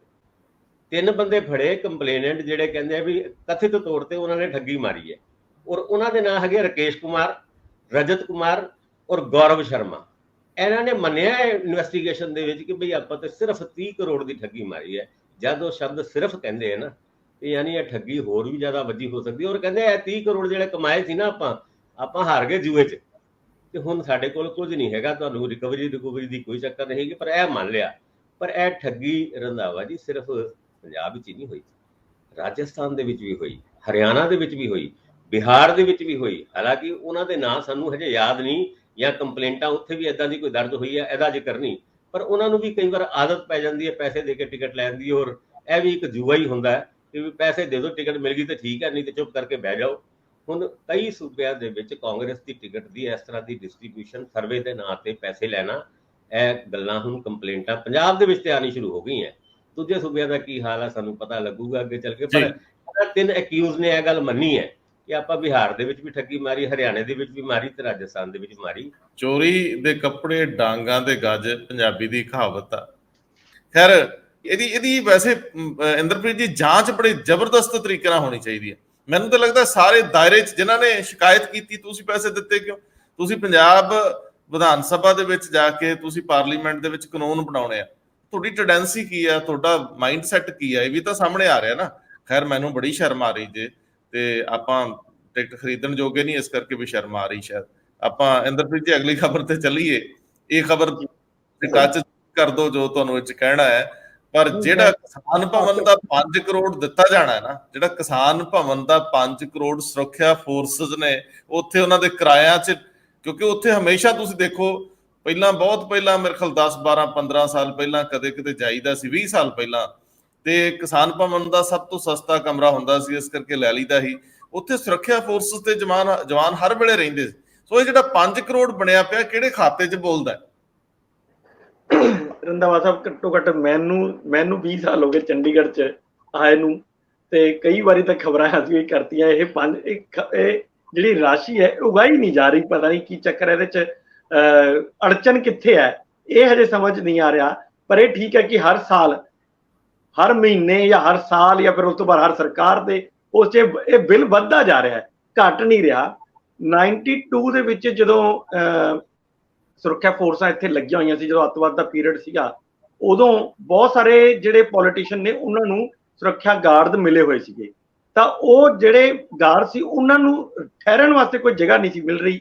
ਈਵਨ ਤੁਹਾਨੂੰ ਬੜਾ ਇੰਟਰਸਟਿੰਗ ਪਾਰਟ ਇਹਦੇ ਵਿੱਚ ਇਹ ਹੈ ਕਿ ਇਹਦੇ ਵਿੱਚ ਭਜਨ ਲਾਲ ਦੀ ਵੀ ਜਿਹੜੀ ਗਾਰਡ ਇੱਥੇ ਠਹਿਰਦੀ ਹੁੰਦੀ ਸੀ, ਜਿਹੜੇ ਭਜਨ ਲਾਲ ਚੀਫ ਮਿਨਿਸਟਰ ਹਰਿਆਣਾ ਸੀਗੇ, ਉਹਨਾਂ ਦੀ ਵੀ ਗਾਰਡ ਇੱਥੇ ਠਹਿਰਦੀ ਰਹੀ ਹੈ। ਇਹ ਮੈਂ ਬਹੁਤ ਸਾਲ ਪਹਿਲਾਂ ਇੱਕ ਵਾਰੀ ਸਟੋਰੀ ਕੀਤੀ ਸੀ, ਤਾਂ ਕਰਕੇ ਮੈਨੂੰ ਯਾਦ ਹੈ ਕਿ ਉਹਨਾਂ ਦਾ ਵੀ ਹੈਗਾ ਬਿੱਲ, ਤਾਂ ਉਹਨਾਂ ਦੇ ਵੀ ਨਾਂ ਤੇ ਖੜਾ ਹੈ। ਸੋ ਇਹ ਸਵਾਲ ਇਹ ਹੈ ਕਿ ਜਦੋਂ ਮਤਲਬ ਇਸ ਤਰ੍ਹਾਂ ਦੀਆਂ ਸੁਰੱਖਿਆ ਫੋਰਸਾਂ ਲਗਾਈਆਂ ਜਾਂਦੀਆਂ ਨੇ, ਤਾਂ ਘੱਟੋ ਘੱਟ ਕੋਈ ਤਾਂ ਇਹੋ ਜਿਹਾ ਮੈਕੈਨਿਜ਼ਮ ਹੋਣਾ ਚਾਹੀਦਾ ਹੈ ਵੀ ਇਹਦੀ ਪੇਮੈਂਟ ਕੌਣ ਕਰੇਗਾ? ਕੀ ਸੁਰੱਖਿਆ ਏਜੰਸੀ ਕਰੇਗੀ ਜਾਂ ਉਸ ਸਮੇਂ ਦੀ ਸਰਕਾਰ ਕਰੇਗੀ ਜਿਹਦੇ ਲਈ ਇਹ ਲਗਾਈ ਗਈ ਹੈ? ਕੌਣ ਕਰੇਗਾ ਆਖਿਰ ਪੇਮੈਂਟ? ਕਿਸਾਨ ਭਵਨ ਨੇ ਤਾਂ ਆਪਣੇ ਤੌਰ ਤੇ ਆਪਣੇ ਖਰਚੇ ਚੋਂ ਦੇਤੀ ਨਾ ਇੱਕ ਤਰ੍ਹਾਂ ਦੀ ਇਹ, ਲੇਕਿਨ ਕਿਸਾਨ ਭਵਨ ਨੂੰ ਹਜੇ ਤੱਕ ਇਹਦੀ ਪੇਮੈਂਟ ਨਹੀਂ ਮਿਲੀ। ਹੁਣ ਸਾਰਾ ਕਿਸਾਨ ਭਵਨ ਜਿਹੜਾ ਹੈਗਾ ਪਿੱਛੇ ਜਿਹੀ ਰੈਨੋਵੇਟ ਹੋਇਆ, ਹਜੇ ਵੀ ਸ਼ਾਇਦ ਮੇਰੇ ਖਿਆਲ ਪੂਰਾ ਚੱਲਿਆ ਨਹੀਂ ਹੈ, ਕੁਝ ਹਿੱਸਾ ਉਹਦਾ ਰੈਨੋਵੇਟ ਹੋ ਰਿਹਾ। ਜਦੋਂ ਤੱਕ ਕਿਸਾਨ ਇੱਥੇ ਆਉਂਦੇ ਆ ਉਹਨਾਂ ਨੂੰ ਤਾਂ ਮਿਲਦੇ ਨਹੀਂ ਕਮਰੇ, ਲੇਕਿਨ ਤੁਸੀਂ ਦੇਖੋ ਇੱਕ ਪੂਰਾ ਫਲੋਰ ਜਿਹੜਾ ਹੈਗਾ 2 ਨੰਬਰ ਜਿਹੜਾ ਫਲੋਰ ਸੀ, ਉਹ ਸਾਰੇ ਦਾ ਸਾਰਾ ਐਸਪੀ ਤੋਂ ਲੈ ਕੇ ਥੱਲੇ ਜਿਹੜੇ ਜਵਾਨ ਤੱਕ ਸੀਗੇ ਉਹਨਾਂ ਸਾਰਿਆਂ ਨੂੰ ਮਿਲਿਆ ਹੋਇਆ ਸੀ। 13-14 ਤਾਂ ਅਫਸਰਾਂ ਲਈ ਕਮਰੇ ਰੱਖੇ ਹੋਏ ਸੀ ਉੱਥੇ, ਤੇ ਬਾਕੀ ਡੋਰਮੈਟਰੀਆਂ ਜਿੰਨੀਆਂ ਹੈਗੀਆਂ ਨੇ ਸਾਰੀਆਂ ਦੀ ਸਾਰੀਆਂ ਬੁੱਕ ਸੀਗੀਆਂ, ਜਿਹੜੀਆਂ 2 ਫਲੋਰ ਤੇ ਸੀਗੀਆਂ ਉਹ ਸਾਰਾ ਬੁੱਕ ਹੈ। ਮਤਲਬ ਤੁਸੀਂ ਦੇਖੋ ਬਹੁਤ ਇਹ ਪਿੱਛੇ ਜਿਹੀ ਜਦੋਂ ਸ਼ਾਇਦ ਅਕਾਲੀ ਦਲ ਦੀ ਸਰਕਾਰ ਸੀ ਉਦੋਂ ਇਹ ਇੱਥੋਂ ਹਟਾਏ ਗਏ, ਅਦਰਵਾਈਜ਼ ਇਹ ਫਲੋਰ ਸਾਰੇ ਉਦੋਂ ਤੱਕ 92 ਤੋਂ ਲੈ ਕੇ ਹੁਣ ਤੱਕ ਇਹ ਬੁੱਕ ਹੀ ਰਹੇ ਨੇ। ਤੇ ਉਹ 30 ਸਾਲ ਦਾ ਜਿਹੜਾ ਕਿਰਾਇਆ ਹੈ ਉਹ ਨਾ ਤਾਂ ਸਰਕਾਰਾਂ ਪੇ ਕਰ ਰਹੀਆਂ ਨੇ, ਨਾ ਸੁਰੱਖਿਆ ਏਜੰਸੀਆਂ ਪੇ ਕਰ ਰਹੀਆਂ ਨੇ, ਉਹ ਮੰਡੀ ਬੋਰਡ ਦੇ ਖਾਤੇ 'ਚ ਪਿਆ ਹੋਇਆ ਹੈ। ਤੇ ਮੰਡੀ ਬੋਰਡ ਦੀ ਹਾਲਤ ਪਹਿਲਾਂ ਹੀ ਇਦਾਂ ਦੀ ਹੋ ਗਈ ਹੈ, ਕਿਉਂਕਿ ਨਾ ਤਾਂ ਉਹਨਾਂ ਨੂੰ ਹੁਣ ਮੰਡੀ, ਉਹਨਾਂ ਦਾ ਜਿਹੜਾ ਖਾਦਿਆਨ ਦੇ ਉੱਤੇ ਲੱਗਿਆ ਹੋਇਆ ਸੀਗਾ 3%, ਉਹ 2% ਕਰਤਾ ਸੈਂਟਰ ਗਵਰਨਮੈਂਟ ਨੇ, ਤੇ 550 ਕਰੋੜ ਰੁਪਏ ਦਾ ਉਹਨਾਂ ਦਾ ਆਪਣਾ ਖਰਚਾ ਹੈ। ਜਿਹੜੇ ਮੰਡੀ ਬੋਰਡ ਮੰਡੀਆਂ ਚਲਾਉਂਦੇ ਹੈ ਉਹਨਾਂ ਦਾ ਖਰਚਾ, ਤੇ ਪੇ ਕੌਣ ਕਰੇਗਾ? ਇਹ ਹਜੇ ਤੱਕ ਸਮਝ ਤੋਂ ਬਾਹਰ ਹੋਇਆ ਪਿਆ। ਬਿਲਕੁਲ ਸਮਝ ਤੋਂ ਬਾਹਰ ਹੋਇਆ। ਤੁਸੀਂ ਸਾਡੇ ਬਹੁਤ ਪੁਰਾਣੇ ਮਿੱਤਰ ਹੁੰਦੇ ਸੀ ਉੱਥੇ ਇੰਚਾਰਜ ਪਰਮਜੀਤ ਸਿੰਘ, ਅੱਜ ਕੱਲ ਉਹ ਹੈਗੇ ਨੇ ਸਰਵਿਸ ਦੇ ਵਿੱਚ ਜਾਂ ਰਿਟਾਇਰ ਹੋ ਗਏ, ਉਹਨਾਂ ਨੂੰ ਪੁੱਛਿਓ ਦਿਨ ਵੇਲੇ ਕਿ ਇਹਦੇ ਸਹੀ ਅੰਕੜੇ ਇੱਕ ਵਾਰੀ ਫਿਰ ਦੱਸਣ ਕਿ ਇਹ ਚਿੱਠੀ ਲਿਖਦੇ ਕਿਹਨੂੰ ਨੇ, ਇਹ ਮੰਡੀਕਰਨ ਬੋਰਡ ਕਿਹੜੇ ਪਾਸੇ ਨੂੰ ਚਿੱਠੀਆਂ ਭੇਜਦਾ, ਚਿੱਠੀਆਂ ਲਿਖ ਸਾਹਿਬਾ ਜੱਟੀ ਨੇ ਪਾਈਆਂ, ਉਹ ਭਾਸਕਰ ਸਾਹਿਬ ਪੁਰਾਣੀਆਂ ਗੱਲਾਂ। ਤੁਸੀਂ ਕੁਝ ਕਹਿ ਰਹੇ ਸੀ ਇੰਦਰਪ੍ਰੀਤ? ਮੈਂ ਕਿਹਾ ਹਜੇ ਵੀ ਉੱਥੇ ਹੀ ਨੇ। ਹਾਂ, ਸੋ ਸਰਦਾਰ ਪਰਮਜੀਤ ਸਿੰਘ ਜੀ ਜੇ ਸਾਨੂੰ ਸੁਣਦੇ ਹੋਵੋ, ਕਿਉਂਕਿ ਮੈਨੂੰ ਪਤਾ ਹੈ ਕਿ ਉਹ ਸਾਨੂੰ ਸੁਣ ਲੈਂਦੇ ਨੇ, ਤੇ ਉਹ ਸਾਨੂੰ ਜਰਾ ਜ਼ਰੂਰ ਭੇਜ ਦੇਣ ਡਾਟਾ, ਤੇ ਰਲ ਮਿਲ ਕੇ ਪੈਸੇ ਇਕੱਠੇ ਕਰੀਏ। ਇੰਨੇ ਨਾਲ ਤਾਂ ਇੱਕ ਕਿਸਾਨ ਭਵਨ ਹੋਰ ਉਸਾਰਿਆ ਜਾ ਸਕਦਾ ਪੰਜਾਬ ਦੇ ਕਿਸੇ ਰਿਮੋਟ ਏਰੀਏ 'ਚ। ਜ਼ਮੀਨ ਤਾਂ ਗਵਰਨਮੈਂਟ ਦੇ ਹੀ ਦਊਗੀ, ਸੋ 5-7 ਕਰੋੜ ਰੁਪਈਆ ਲਾ ਕੇ ਤਾਂ ਬਣ ਹੀ ਜਾਂਦਾ ਜੀ। ਭਾਸਕਰ ਸਾਹਿਬ, ਇਹਦੇ ਉੱਤੇ ਟਿੱਪਣੀ ਛੱਡ ਦਈਏ, ਹੁਣ ਅਗਲੀ ਗੱਲ ਤੇ ਆਈਏ, ਕਿਉਂਕਿ ਆਪਾਂ ਟਿੱਪਣੀ ਤੇ ਕਰਨੀ ਬਣਦੀ ਹੈ ਜੀ। ਕਰੋ। ਹੁਣ ਦੇਖੋ ਨਾ, ਬਰਸਤ ਸਾਹਿਬ ਨੂੰ ਮੰਡੀ ਬੋਰਡ ਦਾ ਚੇਅਰਮੈਨ ਲਾਇਆ, ਔਰ ਮੰਡੀ ਬੋਰਡ ਏਦਾਂ ਦੀ ਇੱਕ ਕਾਰਪੋਰੇਸ਼ਨ ਹੈਗੀ ਹੈ ਜਾਂ ਬੋਰਡ ਹੈਗੀ ਹੈ ਜਿਹਦੇ ਵਿੱਚ ਜਿਹਨੂੰ ਵੀ ਲਾਇਆ ਜਾਂਦਾ ਉਹ ਬੜਾ ਵੱਡਾ ਲੀਡਰ ਹੁੰਦਾ ਹੈ। ਲਾਲ ਸਿੰਘ ਉਹਨਾਂ ਵੀ ਮੰਡੀ ਬੋਰਡ ਦੇ ਚੇਅਰਮੈਨ ਸੀਗੇ। ਇਹਦੇ ਵਿੱਚ ਬਹੁਤ ਸਾਰਾ ਪੈਸਾ ਹੁੰਦਾ ਹੈ ਔਰ ਸਾਰੀ ਚੀਜ਼ਾਂ, ਰੁਤਬਾ, ਸਾਰੀ ਚੀਜ਼ਾਂ ਬਹੁਤ ਵਧੀਆ ਹੁੰਦੀ ਹੈ। ਪਰ ਬਰਸਤ ਸਾਹਿਬ ਤੇ ਉਹ ਕਿਸ਼ਤਾਂ ਦੇਣ ਜੋਗੇ ਵੀ ਨਹੀਂ ਛੱਡਿਆ ਮੰਡੀ ਬੋਰਡ, ਤਦ ਉਹਨਾਂ ਨੂੰ ਇਹ ਮੰਡੀ ਬੋਰਡ ਦਾ ਚੇਅਰਮੈਨ ਆ। ਇਹ 5 ਕਰੋੜ ਦਾ ਬਿੱਲ ਜਦ ਕੋਈ ਉਹਨਾਂ ਕੋਲ ਆਇਆ ਹੋਏਗਾ ਤੇ ਉਹ ਤੇ ਹਿਲ ਗਏ ਹੋਣਗੇ ਕਿ ਯਾਰ ਇਹ ਕਿਹੜਾ 5 ਕਰੋੜ ਦਾ ਬਿੱਲ ਆ ਗਿਆ, ਔਰ ਇਹ ਵੀ ਪਿਛਲੇ 30 ਸਾਲਾਂ ਦਾ। ਤੁਸੀਂ ਇਹ ਦੇਖੋ ਕਿ ਸਰਕਾਰ ਵਾਸਤੇ ਹੁਣ ਸਭ ਤੋਂ ਵੱਡੀ ਮੁਸੀਬਤ ਇਹ ਬਣੀ ਹੋਈ ਹੈ ਕਿ ਇਹ 5 ਕਰੋੜ ਰੁਪਏ ਜੇ ਕਿਸਾਨ ਭਵਨ ਨੂੰ ਦੇਣਾ ਵੀ ਹੈ ਤੇ ਕਿਹੜੇ ਖਾਤੇ ਤੋਂ ਦਈਏ, ਕਿਉਂਕਿ ਅਲਟੀਮੇਟਲੀ ਹੁਣ ਭਗਵੰਤ ਮਾਨ ਉਹਨਾਂ ਨੇ ਜਾਂ ਬਰਸਤ ਸਾਹਿਬ ਨੇ ਆਪਣੀ ਜੇਬ ਵਿੱਚੋਂ ਕੱਢ ਕੇ ਤੇ 5 ਕਰੋੜ ਦੇਣੇ ਨਹੀਂ, ਪਰ ਖਾਤਾ ਕਿਹੜਾ ਰੱਖੀਏ। 30 ਸਾਲ ਤੋਂ ਕਮਾਂਡੋ ਬੈਠੇ ਹੋਏ ਸੀ, ਕਿਸ ਵਾਸਤੇ ਬੈਠੇ ਸੀ, ਕਿਹਦੀ ਸੁਰੱਖਿਆ ਕਰ ਰਹੇ ਸੀ, ਕਿਉਂ ਕਰ ਰਹੇ ਸੀ, ਬੈਠੇ ਕਿਉਂ ਸੀ। 6450 ਰੁਪਏ ਪਰ ਡੇ ਦੇ ਹਿਸਾਬ ਨਾਲ 30 ਸਾਲ ਦਾ ਇਹ 5 ਕਰੋੜ ਹੀ ਬਣਿਆ। ਹਜੇ 55 ਲੱਖ ਰੁਪਏ ਅਨਸਾਰੀ ਦਾ ਮੁੱਦਾ ਤੇ ਮੁੱਕਿਆ ਨਹੀਂ, ਹੁਣ ਲਏ ਜਾਣਗੇ ਨਹੀਂ ਲਏ ਜਾਣਗੇ, ਇਹ 5 ਕਰੋੜ ਦਾ ਰਫੜ ਹੋਰ ਪੈ ਗਿਆ। ਸਰਕਾਰ ਜ਼ਰੂਰੀ ਨਹੀਂ ਵੀ ਹਰ ਪੈਸੇ ਦਿਆਈ ਕਰਦੀ ਹੈ ਸੰਸਥਾਵਾਂ ਨੂੰ। ਤੁਸੀਂ ਨਾਲੇ ਬੜੀ ਵੱਖਰੀ ਗੱਲ ਕਰਤੀ ਵੀ ਬਰਸਟ ਸਾਹਿਬ ਹਿੱਲ ਗਏ ਹੋਣਗੇ, ਉਹ ਨਹੀਂ ਹਿਲਦੇ। ਉਹ ਕੈਪਟਨ ਅਮਰਿੰਦਰ ਸਿੰਘ ਨਾਲ ਵੀ ਹੁੰਦੇ ਸੀ, ਉਹਨਾਂ ਦੇ OSD ਰਹੇ। ਪੁਰਾਣੇ ਘਾਗ ਪੋਲੀਟੀਸ਼ੀਅਨ ਨੇ, ਉਹ ਨਵੇਂ ਨਹੀਂ ਆਏ, ਉਹਨਾਂ ਦੀ ਸਿਹਤ ਤੇ ਨਹੀਂ ਅਸਰ ਹੁੰਦਾ। ਇੱਥੇ ਕਈ ਪਾਣੀ ਲੰਘ ਗਏ, ਉਹ ਸਭ ਉਹਨਾਂ ਨੂੰ ਪਤਾ। ਦੇਖੋ ਉਹਨਾਂ ਨੂੰ ਇਹ ਚੇਅਰਮੈਨੀ ਕਿੰਨੀ ਦੇਰ ਬਾਅਦ ਮਿਲੀ। ਉਹ ਜਨਰਲ ਸਕੱਤਰ ਸੀ ਭਗਵੰਤ ਮਾਨ ਦੇ ਨਾਲ, ਦੂਜੇ ਨੰਬਰ ਤੇ ਸੀ। ਉਹ ਤਾਂ ਮੰਤਰੀ ਬਣਨੇ ਚਾਹੀਦੇ ਸੀ, ਮੰਤਰੀ ਨਹੀਂ ਤੇ ਉਹਨਾਂ ਨੂੰ ਰਾਜ ਸਭਾ 'ਚ ਭੇਜਿਆ ਜਾਣਾ ਚਾਹੀਦਾ ਸੀ। ਸੋ ਬਹੁਤਾ ਅਸਰ ਨਹੀਂ ਲੈਂਦੇ ਹੁੰਦੇ ਪੁਰਾਣੇ ਸਿਆਸਤਦਾਨ, ਉਹ ਕਹਿੰਦੇ ਕੋਈ ਨਹੀਂ ਦੇਖੀ ਜਾਊ। ਸੰਜੀਵ ਬਰਿਆਣਾ ਲਿਖਦੇ ਆ ਕਿ ਅਕਾਲੀ ਦੁਬਦਾ 'ਚ ਫਸੇ ਆ, ਸਾਰੇ ਬੰਨੇ ਦਾਲ ਰੋਟੀ ਵੰਡੀ ਜਾ ਰਹੀ ਆ ਤੇ ਇਹ ਪਾਸੇ ਤੇ ਪਾਸੇ ਕੰਨੀ ਦੇ ਕਿਆਰੇ ਵਾਂਗ। ਇੱਥੇ ਜੈ ਸਿੰਘ ਛਿੱਬਰ ਕਹਿ ਰਹੇ ਨੇ ਬਈ ਬਹੁਤ ਘਮਸਾਨ ਮੱਚਿਆ ਪਿਆ, ਕੱਲ ਕਾਂਗਰਸੀਆਂ ਦੀ ਮੀਟਿੰਗ 'ਚ ਮੂੰਹ ਤੋਂ ਮੱਖੀ ਨਹੀਂ ਸੀ ਉੱਡਦੀ। ਹੁਣ ਇਹਨਾਂ ਸਾਰੇ ਮਾਮਲਿਆਂ 'ਚ ਢੀਂਡਸਾ ਸਾਹਿਬ ਵੀ ਟਪਕ ਪਏ। ਉਹ ਕਹਿੰਦੇ ਵੀ ਜਿਹੜੇ ਜ਼ਮੀਰਾਂ ਵਾਲੇ ਅਕਾਲੀ ਨੇ, ਉਹ ਬੀਬੀਆਂ ਜਿਹੜੀਆਂ ਅਕਾਲੀ ਦਲ ਦੀਆਂ ਉਹਦੇ ਵਾਂਗ ਅੱਗੇ ਆਉਣ ਤੇ ਜੋ ਕੁਝ ਵੀ ਅਕਾਲੀ ਦਲ ਦੇ ਵਿੱਚ ਸਿਧਾਂਤਾਂ ਤੋਂ ਪਰੇ ਹੋ ਰਿਹਾ ਉਹਦੇ ਖਿਲਾਫ ਝੰਡਾ ਬੁਲੰਦ ਕਰਨ। ਹੁਣ ਇਹ ਜਿੰਨਾ ਕਿ ਇੱਕ ਦ੍ਰਿਸ਼ ਬਣ ਰਿਹਾ ਉਹਦੇ ਵਿੱਚ ਮੈਂ ਤਾਂ ਕਿਤੇ ਵੀ ਨਹੀਂ ਖਲੋਤਾ। ਮੈਂ ਤਾਂ ਤੁਹਾਨੂੰ ਹੀ ਪੁੱਛ ਸਕਦਾ। ਨਹੀਂ, ਬਿਲਕੁਲ ਤੁਸੀਂ ਵੀ ਕਿਸੇ ਜਗ੍ਹਾ ਨਹੀਂ ਖਲੋਤੇ ਔਰ ਅਕਾਲੀ ਦਲ ਵੀ ਕਿਸੇ ਜਗ੍ਹਾ ਨਹੀਂ ਖਲੋਤਾ। ਇਸ ਦਾ ਹੀ ਜ਼ਿਕਰ ਸੰਜੀਵ ਬਰਿਆਣਾ ਉਹਨਾਂ ਆਪਣੀ ਉਸ ਖਬਰ ਦੇ ਵਿੱਚ ਕਰਦੇ ਨੇ। ਕੱਲ ਅਸੀਂ ਗੱਲ ਕੀਤੀ ਸੀ ਕੰਧ ਤੇ ਬੈਠੀ ਹੋਈ ਪਾਰਟੀਆਂ ਦੀ, ਤੇ ਕੰਧ ਦੇ ਵਿੱਚ ਜਿਹੜੀ ਬਾਕੀ ਪਾਰਟੀਆਂ ਬੈਠੀਆਂ ਉਹਨਾਂ ਕੋਲ ਦੇ ਆਪਸ਼ਨ ਹੈਗੀ ਆ, ਕਦੀ ਇੱਧਰ ਛਾਲ ਵੀ ਮਾਰ ਸਕਦੇ ਆ, ਉਧਰ ਵੀ ਛਾਲ ਮਾਰ ਸਕਦੇ, ਤੇ ਲਾਸਟ ਵਿੱਚ ਸਿੱਕਾ ਉਛਾਲ ਕੇ ਉਹ ਛਲਾਂਗ ਮਾਰ ਵੀ ਸਕਦੇ ਨੇ। ਪਰ ਅਕਾਲੀ ਦਲ ਦੇ ਕੋਲ ਤੇ ਇਹ ਛਾਲ ਮਾਰਨ ਵਾਲੀ ਵੀ ਨਹੀਂ ਆਪਸ਼ਨ। ਤੁਸੀਂ ਇੱਕੋ ਹੀ ਆਪਸ਼ਨ ਐਨਡੀਏ ਆਪਸ਼ਨ, ਇੱਕੋ ਹੀ ਆਪਸ਼ਨ ਐਨਡੀਏ, ਦੂਜੀ ਆਪਸ਼ਨ ਹੈ ਹੀ ਨਹੀਂ। ਹਾਂ ਨਹੀਂ, ਐਨਡੀਏ ਵੀ ਆਪਸ਼ਨ ਨਹੀਂ ਰਹੀ। ਪਿਛਲੇ ਦਿਨਾਂ ਦੇ ਵਿੱਚ ਜਿਹੜੀ ਰਾਜਾ ਵੜਿੰਗ ਉਹਨਾਂ ਨੇ ਖੁਲਾਸੇ ਕੀਤੇ ਨੇ ਨਾ ਕਿ ਸੁਖਬੀਰ ਸਿੰਘ ਬਾਦਲ ਉਹਨਾਂ ਨੂੰ ਅਲਾਈਅੰਸ ਵਾਸਤੇ ਜਿਹੜੀ ਭਾਜਪਾ ਨੇ ਸ਼ਰਤਾਂ ਰੱਖੀ ਸੀ ਕਿ ਚੰਦੂ ਮਾਜਰਾ ਉਹਨਾਂ ਪ੍ਰਧਾਨ ਬਣਾਓ ਔਰ ਉਸ ਤੋਂ ਇਲਾਵਾ ਤੁਸੀਂ ਇਹ ਕਰੋ 50% ਸੀਟਾਂ, ਉਸ ਤੋਂ ਬਾਅਦ ਜਿਹਦਾ ਹੀ ਸੀਟਾਂ ਜ਼ਿਆਦਾ ਹੋਣਗੀਆਂ ਉਹਦਾ CM, ਉਹਨਾਂ ਸ਼ਰਤਾਂ ਦੇ ਉੱਤੇ ਹੁਣ ਸੁਖਬੀਰ ਸਿੰਘ ਬਾਦਲ ਉਹਨਾਂ ਦਾ ਇਹ ਕਹਿਣਾ ਕਿ ਨਹੀਂ, ਕਿਸੇ ਵੀ ਹਾਲਤ ਵਿੱਚ ਮੈਂ ਕੇਂਦਰ ਦੇ ਵਿੱਚ ਮੰਤਰੀ ਨਹੀਂ ਬਣੂੰਗਾ। ਉਹ ਇਸ ਕਰਕੇ ਨਹੀਂ ਕਿ ਮੰਤਰੀ ਬਣਨਾ ਨਹੀਂ ਚਾਹੁੰਦੇ ਸੀ, ਉਹਨਾਂ ਨੂੰ ਪਤਾ ਸੀਗਾ ਮੰਤਰੀ ਬਣਿਆ ਨਹੀਂ ਤੇ ਮੇਰੀ ਇੱਥੋਂ ਪ੍ਰਧਾਨਗੀ ਗਈ, ਪ੍ਰਧਾਨਗੀ ਜਾਣ ਤੋਂ ਬਾਅਦ ਫਿਰ ਅਕਾਲੀ ਦਲ ਦੇ ਉੱਤੇ ਉਹ ਰਾਜ, ਉਹ ਗੱਲ, ਉਹ ਬਾਤ ਰਹੇਗੀ ਕਿ ਨਹੀਂ ਰਹੇਗੀ। ਹੁਣ ਉਸ ਕੰਧ ਦੇ ਉੱਤੇ ਅਕਾਲੀ ਦਲ, ਤੁਸੀਂ ਇਮੇਜਿਨ ਕਰਕੇ ਦੇਖੋ ਕਿ ਦੋਨੋਂ ਤਰਫ ਲੱਤਾਂ ਖਿਲਾਰ ਕੇ ਬੈਠਾ ਹੋਇਆ। ਉਸ ਪਾਸੇ ਐਨਡੀਏ ਹੈਗੀ ਹੈ, ਇੱਕ ਪਾਸੇ ਇੰਡੀਆ ਹੈਗੀ ਹੈ। ਇੰਡੀਆ ਵੱਲ ਛਾਲ ਮਾਰ ਨਹੀਂ ਸਕਦੇ, ਉੱਥੇ ਥੱਲੇ ਕਾਂਗਰਸੀ ਵੀ ਹੈਗੇ ਨੇ ਔਰ ਦੂਜੇ ਤੁਸੀਂ ਆਮ ਆਦਮੀ ਪਾਰਟੀ ਵੀ ਹੈਗੀ ਹੈ। ਇੱਥੇ ਛਾਲ ਮਾਰ ਕੇ ਤੇ ਸੁਸਾਈਡ ਹੀ ਹੈਗੀ ਹੈ, ਕਿਉਂਕਿ ਉਹਨਾਂ ਦੇ ਵਿੱਚ ਤੁਸੀਂ ਰਲ ਗਏ ਤੇ ਫਿਰ ਕੱਲੀ ਬੀਜੇਪੀ ਰਹਿ ਜਾਏਗੀ ਜਿਹੜੀ ਹੁਣ ਤਲਵਾਰ ਦੂਜਿਆਂ ਨਾਲ ਚਲਾਉਂਦੀ ਨਜ਼ਰ ਆਏਗੀ। ਔਰ ਦੂਜੇ ਪਾਸੇ ਐਨਡੀਏ, ਉਹ ਛਾਲ ਮਾਰਨ ਨਹੀਂ ਦਿੰਦੇ। ਉਹ ਕਹਿੰਦੇ ਨੇ ਪਹਿਲੇ ਸ਼ਰਤਾਂ ਔਰ ਸ਼ਰਤਾਂ ਤੋਂ ਬਾਅਦ ਸਾਈਨ ਸੂਈਨ ਕਰਕੇ ਜੇ ਮਾਰਨੀ ਹੈ ਛਾਲ ਤਾਂ ਥੱਲੇ ਨੈਟ ਲਾਵਾਂਗੇ, ਵਰਨਾ ਫਿਰ ਛਾਲ ਮਾਰ ਵੀ ਦਿੱਤੀ ਤੇ ਤੁਹਾਨੂੰ ਕੋਈ ਫਾਇਦਾ ਨਹੀਂ ਹੋਣਾ। ਐਦਾਂ ਦੀ ਸਿਚੁਏਸ਼ਨ ਅਕਾਲੀ ਦਲ ਦੀ ਬਣੀ ਹੋਈ ਹੈ। ਔਰ ਦੂਜੇ ਪਾਸੇ ਉਹ ਢੀਂਡਸਾ ਸਾਹਿਬ, ਹਾਲਾਂਕਿ ਢੀਂਡਸਾ ਸਾਹਿਬ ਦਾ ਰਾਜਨੀਤਿਕ ਆਧਾਰ ਬਹੁਤਾ ਜ਼ਿਆਦਾ ਪੰਜਾਬ ਦੇ ਵਿੱਚ ਬਤੌਰ ਅਕਾਲੀ ਲੀਡਰ ਨਹੀਂ ਰਿਹਾ, ਪਰ ਉਹ ਐਨਡੀਏ ਦੀ ਮੀਟਿੰਗ 'ਚ ਗਏ ਸੀ ਔਰ ਉਹਨਾਂ ਨੇ ਕੱਲ ਇਹ ਦਾਅਵਾ ਵੀ ਕੀਤਾ, ਹਾਲਾਂਕਿ ਉਸ ਐਨਡੀਏ ਦੀ ਮੀਟਿੰਗ ਦੀ ਏਦਾਂ ਦੀ ਕੋਈ ਵੀਡੀਓ ਸਾਡੇ ਕੋਲ ਨਹੀਂ ਆਈ ਜਿਹਦੇ ਵਿੱਚ ਢੀਂਡਸਾ ਸਾਹਿਬ ਬੋਲ ਰਹੇ ਹੋਣ ਤੇ ਮੋਦੀ ਸਾਹਿਬ ਤਾਲੀਆਂ ਵਜਾ ਰਹੇ ਹੋਣ, ਪਰ ਉਹਨਾਂ ਨੇ ਕਿਹਾ ਮੈਂ ਬੰਦੀ ਸਿੰਘਾਂ ਦੀ ਵੀ ਉੱਥੇ ਗੱਲ ਕੀਤੀ ਔਰ ਬੰਦੀ ਸਿੰਘਾਂ ਦੇ ਉੱਤੇ ਹੜ੍ਹ ਪੰਜਾਬ ਦੇ ਵਿੱਚ ਜਿਹੜੇ ਆਏ ਨੇ ਉਹਦੇ ਵਾਸਤੇ ਸਪੈਸ਼ਲ ਇਕਨੋਮਿਕ ਪੈਕੇਜ ਵੀ ਮੰਗਿਆ ਔਰ ਨਾਲ ਦੇ ਨਾਲ SGPC ਦੀ ਇਲੈਕਸ਼ਨ ਛੇਤੀ ਕਰਾਈ ਜਾਏ ਇਹਦੀ ਮੰਗ ਵੀ ਕੀਤੀ, ਉਹ ਵੀ ਐਨਡੀਏ ਦੀ ਮੀਟਿੰਗ ਦੇ ਵਿੱਚ। ਤੁਸੀਂ ਦੇਖੋ ਕਿੰਨੀ ਵੱਡੀ ਗੱਲ ਹੈਗੀ ਹੈ। ਉਸ ਐਨਡੀਏ ਦੀ ਮੀਟਿੰਗ ਦੇ ਵਿੱਚ ਜੇ ਢੀਂਡਸਾ ਸਾਹਿਬ ਨੇ ਵਾਕਈ ਇਹ ਸਾਰੀ ਗੱਲਾਂ ਕੀਤੀ ਔਰ ਇਸ ਗੱਲ ਨੂੰ ਮੋਦੀ ਸਾਹਿਬ ਨੇ ਜਾਂ ਐਨਡੀਏ ਦੇ ਜਾਂ ਬੀਜੇਪੀ ਦੇ ਵੱਡੇ ਲੀਡਰਾਂ ਨੇ ਕਿੰਨੀ ਕੁ ਤਵੱਜੋ ਦਿੱਤੀ ਹੋਏਗੀ ਸਾਨੂੰ ਨਹੀਂ ਪਤਾ। ਔਰ ਨਾਲ ਦੇ ਨਾਲ ਅਕਾਲੀ ਦਲ ਦੇ ਵਿੱਚ ਇਸਤਰੀ ਵਿੰਗ ਦੀ ਉਹਨਾਂ 35 ਲੀਡਰਾਂ ਨੂੰ ਉਹ ਵਧਾਈ ਦਿੰਦੇ ਨੇ ਕਿ ਵੀ ਦੇਖੋ ਆਹ ਹੁੰਦੀ ਹੈ ਗੱਲ, ਔਰ ਦੂਜੇ ਲੀਡਰਾਂ ਨੂੰ ਮਿਹਣੇ ਵੀ ਮਾਰਦੇ ਨੇ ਕਿ ਜਿਹੜੇ ਆਪਣੇ ਆਪ ਨੂੰ ਮਜ਼ਬੂਤ ਤੇ ਵੱਡੇ ਲੀਡਰ ਅਕਾਲੀ ਦਲ ਵਿੱਚ ਕਹਿੰਦੇ ਨੇ, ਉਹਨਾਂ ਦੀ ਕਦੀ ਏਦਾਂ ਦੀ ਹਿੰਮਤ ਨਹੀਂ ਹੋਈ ਕਿ ਵੀ ਕਿਸੇ ਵੀ ਮਾਮਲੇ ਦੇ ਵਿੱਚ ਖੜੇ ਹੋਣ। ਇਹਨਾਂ ਲੇਡੀਜ਼ ਜਾਂ ਮਹਿਲਾ ਵਿੰਗ ਦੀ ਇਹ 35 ਔਰਤਾਂ ਤੋਂ ਹੀ ਸਿੱਖ ਲੈਣ ਕਿ ਜਦ ਤੁਹਾਡੇ ਹੱਕਾਂ ਦੇ ਉੱਤੇ ਠੱਗੀ ਮਾਰੀ ਜਾਂਦੀ ਹੈ, ਹੱਕਾਂ ਦੇ ਉੱਤੇ ਤੁਹਾਡੇ ਇੱਕ ਤਰੀਕੇ ਨਾਲ ਕਿਸੇ ਹੋਰ ਨੂੰ ਬਣਾ ਦਿੱਤਾ ਜਾਂਦਾ ਹੈ ਤੇ ਕਿੱਦਾਂ ਬਿਹੇਵ ਕਰਦੇ ਨੇ। ਕਈ ਮੁੱਦਿਆਂ ਦੇ ਉੱਤੇ ਖੜਨ ਦੀ ਲੋੜ ਹੁੰਦੀ ਹੈ, ਅਪੀਲ ਤੇ ਕਰਦੇ ਨੇ ਪਰ ਉਸ ਅਪੀਲ ਦਾ ਕਿੰਨਾ ਕੁ ਅਸਰ ਹੁੰਦਾ ਹੈ ਇਹ ਪਤਾ ਨਹੀਂ। ਇੰਦਰਪ੍ਰੀਤ ਜੀ, ਕੱਲ ਕਾਂਗਰਸੀਆਂ ਨੇ ਮੀਟਿੰਗ ਸੱਦੀ ਸੀ, ਪਤਾ ਲੱਗਿਆ ਉਹਨਾਂ ਕੋਲ ਕਹਿਣ ਘਵਾਉਣ ਲਈ ਇੱਕ ਦੂਜੇ ਲਈ ਕੱਖ ਨਹੀਂ ਸੀ, ਸਿਰਫ ਇੱਕ ਦੂਜੇ ਨੂੰ ਧਰਵਾਸ ਹੀ ਦੇ ਰਹੇ ਸੀਗੇ ਕਿ ਅਸੀਂ ਬਿਲਕੁਲ ਆਮ ਆਦਮੀ ਪਾਰਟੀ ਦੇ ਨਾਲ ਨਹੀਂ ਜਾਣਾ, ਅਸੀਂ ਹਾਈਕਮਾਂਡ ਨਾਲ ਗੱਲ ਕਰਾਂਗੇ। ਹਾਈਕਮਾਂਡ ਤਾਂ ਫੈਸਲਾ ਲੈ ਚੁੱਕੀ ਆ, ਉਹ ਤਾਂ ਸਿਧਾਂਤਕ ਤੌਰ ਤੇ ਇੱਕ ਗੱਠਜੋੜ 'ਚ ਸ਼ਾਮਲ ਨੇ ਸਾਰੇ। ਮੈਨੂੰ ਲੱਗਦਾ ਨਹੀਂ ਕਿ ਹੁਣ ਗੁੰਜਾਇਸ਼ ਹੈ ਜਿਹੜੀ ਤੇਰ ਵੀ ਪਿਛਾਂ ਜਾਊਗੀ ਉਹ ਐਕਸਪੋਜ਼ ਹੋਊਗੀ। ਪੰਜਾਬ ਦੇ ਕਾਂਗਰਸੀਆਂ ਦਾ ਦਰਦ ਬੜਾ ਬੇਸ਼ੁਮਾਰ ਹੈ ਔਰ ਦਰਦ ਬੜਾ ਵੱਖਰਾ ਹੈ, ਇਸ ਦਰਦ ਦੀ ਦਵਾ ਕੀ ਹੋਵੇ ਜ਼ਰਾ ਦੱਸਿਓ। ਹਰਿੰਦਰ ਸਾਹਿਬ, ਬਿਲਕੁਲ ਕੱਲ ਕਾਂਗਰਸ ਭਵਨ ਦੇ ਵਿੱਚ ਇਕੱਠੇ ਹੋਏ ਸਾਰੇ ਜਿਹੜੇ ਸੀਨੀਅਰ ਲੀਡਰਸ ਹੈਗੇ ਆ, ਔਰ ਅੰਦਰ ਤਾਂ ਗੱਲਾਂ ਸਾਰੀਆਂ ਇਹੀ ਹੋਈਆਂ ਕਿ ਆਮ ਆਦਮੀ ਪਾਰਟੀ ਨਾਲ ਜਿਹੜਾ ਇਹ ਬਣਾ ਲਿਆ ਇੰਡੀਆ ਦੇ ਵਿੱਚ, ਇੰਡੀਆ ਜਿਹੜਾ ਬਣ ਗਿਆ ਇਹਦੇ ਵਿੱਚ ਸਾਡੀ ਕੀ ਪੋਜੀਸ਼ਨ ਹੈਗੀ, ਸਾਡੇ ਲਈ ਬਹੁਤ ਔਖਾ ਹੈ। ਥੱਲੇ ਵਰਕਰਾਂ ਨੇ ਵੀ ਕਹਿਣਾ ਸ਼ੁਰੂ ਕਰਤਾ ਵੀ ਆ ਤੁਸੀਂ ਕੀ ਕਰਤਾ।